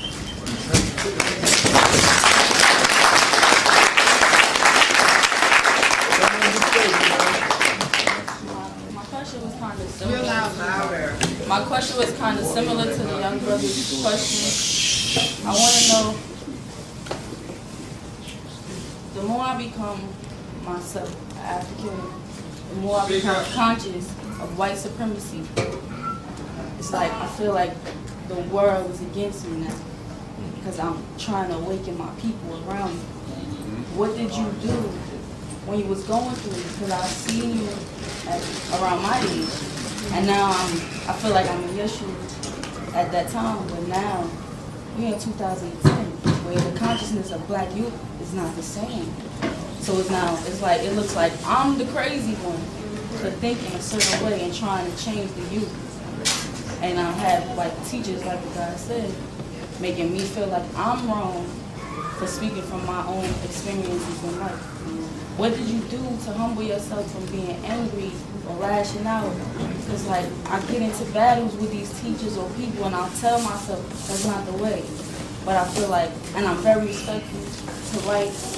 I speak to them the way I should, but I still feel like at the end of the day, I'm the one that's cast out and put to the side like I'm the enemy. What am I to do? Well, see, in other words, we are in a war. And if you don't understand you're in a war, why are these bullets coming at me? You see, no, you got to really understand. I would say to patients sometimes, because they would be complaining about discrimination on a job. And I say, you got to have in your mind that the clothes that you're wearing might as well be battle fatigue. You see, you're going into the war zone. And you are being, if you're not being promoted, if you don't have the right salary, and all that stuff that goes on, like the young man was talking about. This is what happens in the system of racism, white supremacy. It's not a system of justice. Do you see? So you may have to pick your battles, but the most important thing, you have to decide, I value myself. That's right. Do you see? And I say self-respect is sort of like the armor of God. Yes, it is. Do you see that you have to value yourself? And that's why when they were running all that negative imagery at us, it's weakening our armor of self-respect. Do you see? So you have to just understand the process of the war and decide that you are going to be self-respecting and patient. I gave a lecture at a hospital one time, and I'm talking about racism, white supremacy. So a white doctor got up and he said, you're paranoid. And I just smiled. And so then a black person got up and said, he said, you're paranoid and you just smiled. I said, no, he gave me a compliment. He said, I understand racism and white supremacy. Do you see what I'm saying? The system doesn't acknowledge itself. Right. It's not going to validate. Do you see? If they acknowledge that their whole system was fear of white genetic annihilation, that thing would be washed up tomorrow. Yes. Do you see? So they're not going to acknowledge. And see, the more they ignore you and the more you practice being calm and self-assured, like during the Vietnam War, I used to look at the woman on TV who was the North Vietnamese negotiator, Madam Ben. And she was so calm. And I used to wonder, her people are being really physical war against. And she's just calm, and I used to say, I want to be just like Madam Ben. You see, where you know what the war is, and you can stand up and talk about it without yelling and screaming. Now, is it difficult?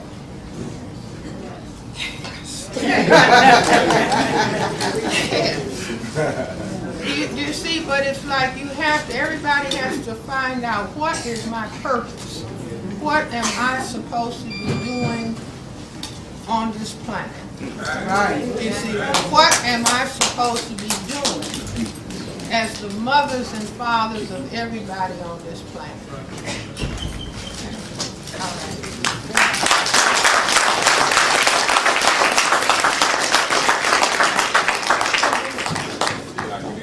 Good evening. My question is this: if the story of Remulus and Romulus is true, and they are children, is it also true that they have less active strands of DNA than we do? So what I understand, they have only 6 and we have 9.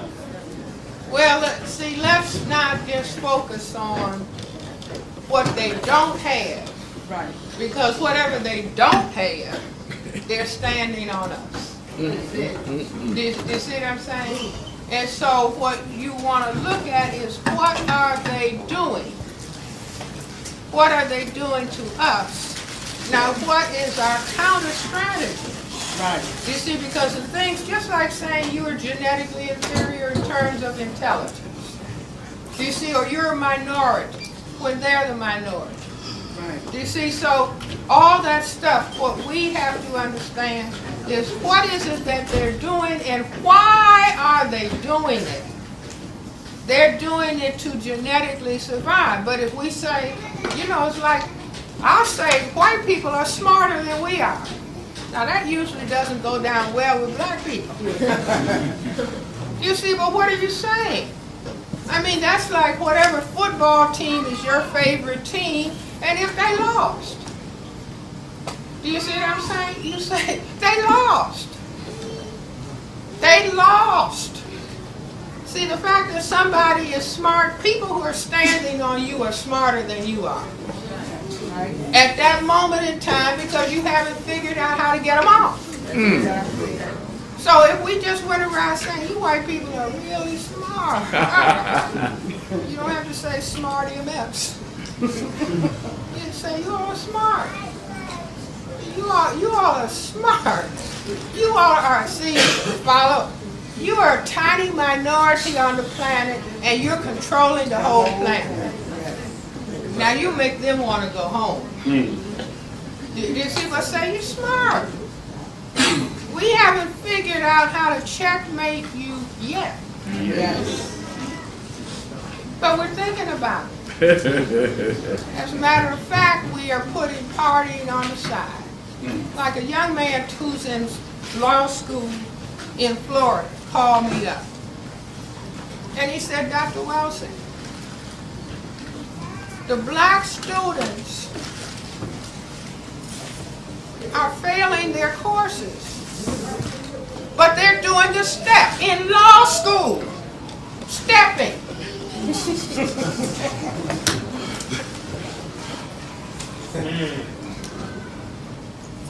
See, it's like we have been led into foolishness city. Yes. See, flunking school, these are graduate people. I'm telling you. And he said the Asian students are looking at him. What in the world are they doing? Why aren't they in the library? Yes.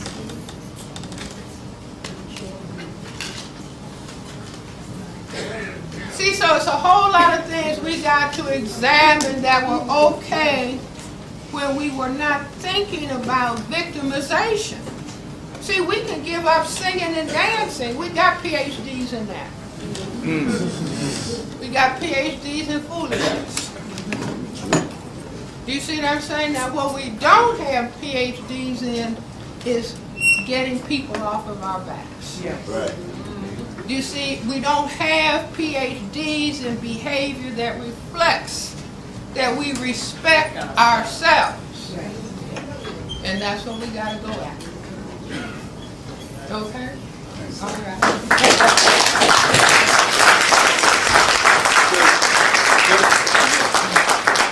Loud now. Hi, I don't think I have a question. I think I just have to compliment you. A sister of mine told me that you were in town, and your ear should be ringing, because I mention your name all the time. I have followed you since the days of First World. Okay. And from then until now, everything that you have said has come to pass. It's unfortunate, but it has. I heard a tape of yours a while back, and I remember you stating that what is going on with us could have started even biblically. And I am in theology school right now, and it has, and even before that. Right now, I live in Brooklyn. I'll just say this to everybody, and I live in Flatbush, and it seems as though, to me, it's like a genie has just come out of a bottle, and all the negativity that we have learned for whatever thousands of years is just, just coming forth. And I guess my question to you, in one way, is why. That's the first question. The second thing is that, like you said before, we get into the I mean, it's nice to be educated, Yes. but we keep looking and comparing about we're smarter and they're smarter, and at this point, it's neither here nor there to me. To me, it's like you said, it's a question of self-respect and finding out why we're on this planet and doing the Creator's work. Something else I was going to say to you, and I can't remember, but I'm so thankful that you're here. I'm so thankful that you have continued to say the same thing. I told my friend one of the things that I have found with you all the time, that you have been always able to get your message across without using curse words.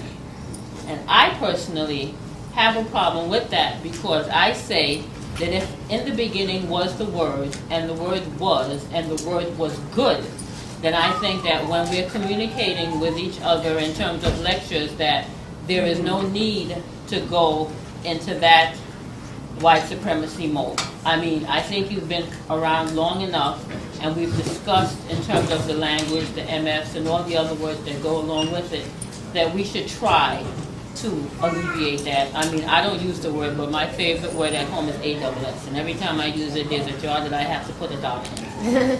Okay, so again, I thank you so much. And one last thing, somebody mentioned about reading.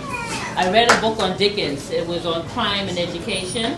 I was reading it online, and I'm just curious to know, it's like a script when you read it about the educational system that went on in England during his time. It's like a script that is being done right here within the Board of Ed. And my question is, why is that? And I just want to hope.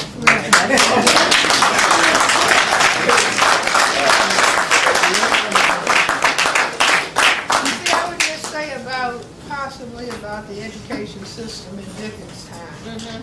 Do you see where they had classes, and they were, economic classes of people, and interested in holding certain people locked in their lower class, so they don't get an education. Do you see, why should you educate people that you want to hold down or hold into oppression? You see, the people have to, like black people did in formal enslavement, where you could be killed if you tried to learn how to read. You see, but people learned how to read on a dirt floor, or they snuck and tried to find ways to learn how to read. You see, but now we have, the programming has become more, what shall we say, intensified and sophisticated. So we have young people saying, if you're trying to learn, you're acting white. Do you see, which means that black people, we are stupid. And we are supposed to be stupid, and the white people are supposed to be white. I mean, supposed to be white, supposed to be smart. Do you see, so again, it's understanding, if you understand the system, that's like if a doctor understands the disease, then the symptoms are placed within the framework of understanding the disease. A doctor who's just running after the symptoms is doing poor medicine. But thank you very much for your comments.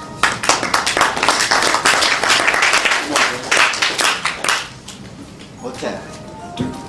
And welcome. I thank you for being you. Okay. I thank you for being you and all the work that you have done over the years and your contribution. It is really important, most important, I would say, because many of us are stumbling blind under the Western domination without realizing it, and searching for answers and continue to search for answers and continue to have questions. No one other than yourself, with the exception of maybe I can count them on one hand, that has given us explanation to why this and why that, and why am I overqualified to get a job, and why I'm not just getting a job. I just didn't understand it. And you yourself have been following for at least 10 years. You yourself and others have made that abundantly clear, and I want to thank you for that.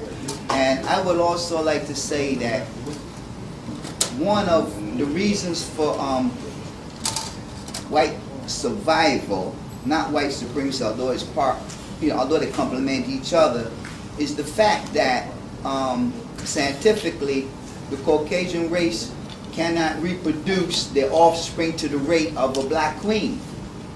So this is another angle and another reason for the white supremacy. Yeah, Mike, one of the questions, there's a short statement, then a question.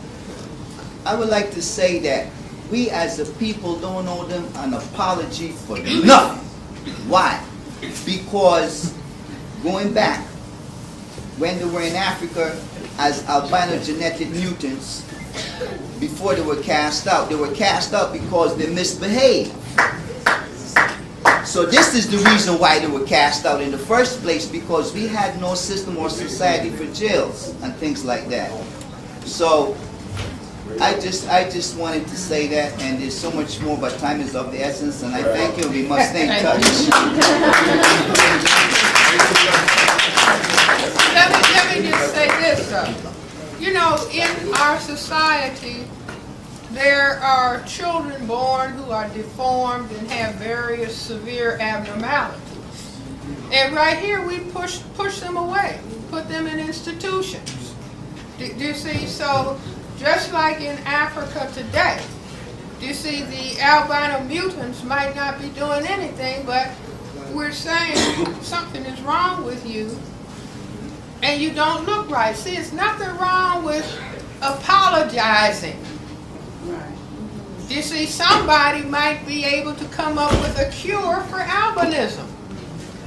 Any black person in this room could have an albino mutant offspring. Do you see? So it's like you, instead of being afraid like the people in some of the African countries, think that the albinos have power. Now, of course, being under white supremacy, they do have.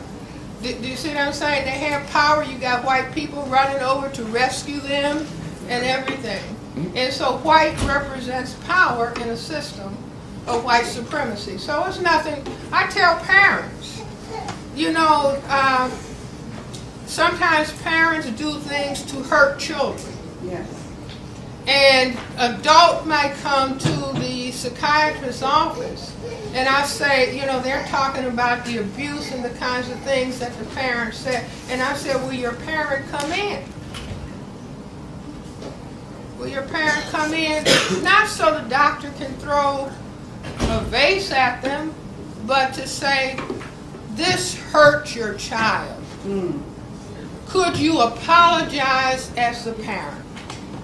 Do you see, can you say, I am your parent. I brought you in the world. You didn't have a say about it. And so if I have hurt you in any way, I'm going to apologize to you. Or I'm going to sit silently and listen to you. Tell me how I've hurt you. Because I'm your parent. I brought you in this world. And my shoulders are broad enough to hear your criticism. Do you see? And that helps the person begin to heal, because it's wounding. Do you see? I mean, that's just, you know, humility, and ain't nothing wrong with being able to say, I'm sorry, I made a mistake. You see, we could say, if we knew you were going to raise all this hell.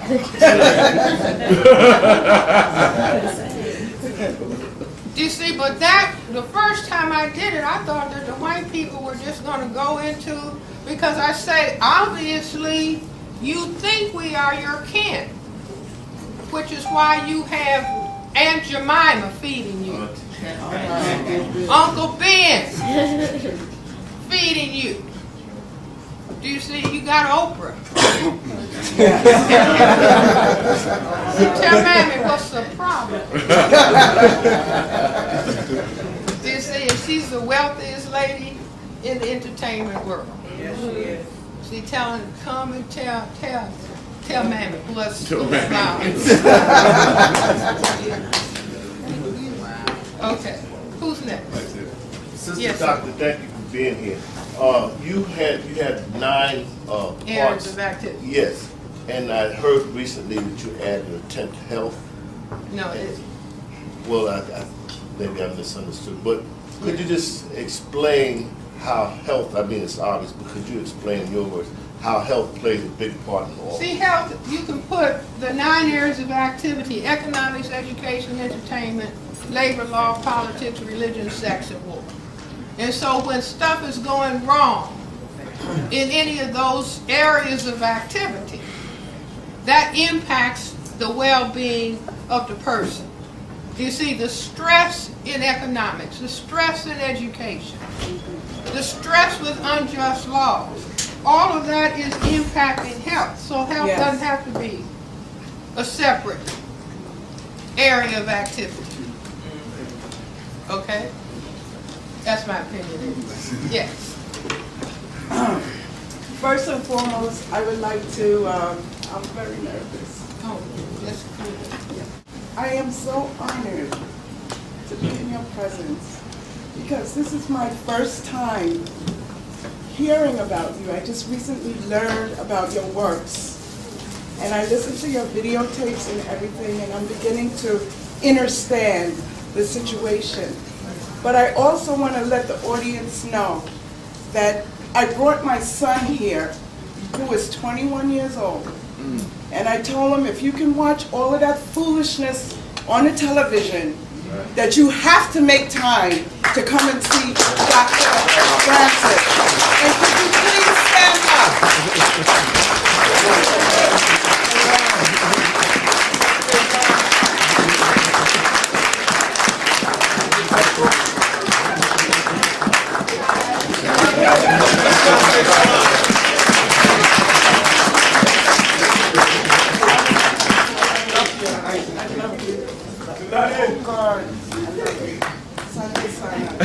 But let me say this.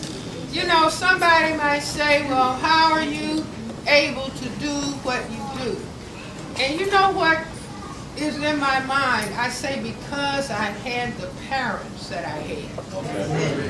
See, because I had the grandparents that I had. My paternal grandfather was a physician in Chicago. He died in 1909. And my father, who's now deceased, but at some point much later, he gave me some written material that his father had written about. And my grandfather had written, how dare anyone think that they're superior because of the color of their skin. Thank you. Do you see? Now, I never knew him. And I ended up writing about racism and color. When I wrote the Cress theory, I was sitting down talking to my father, sitting at the dining room table. And my father said, okay, I read the Cress theory. Now you have to find out what's in the melon.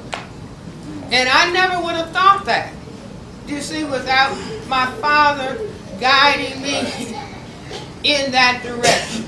So it's like I am extremely grateful that I had the parents that I had. Parents who were political.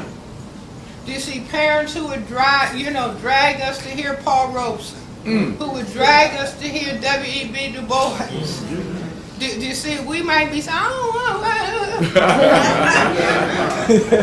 see, my parents didn't say, did you want to go?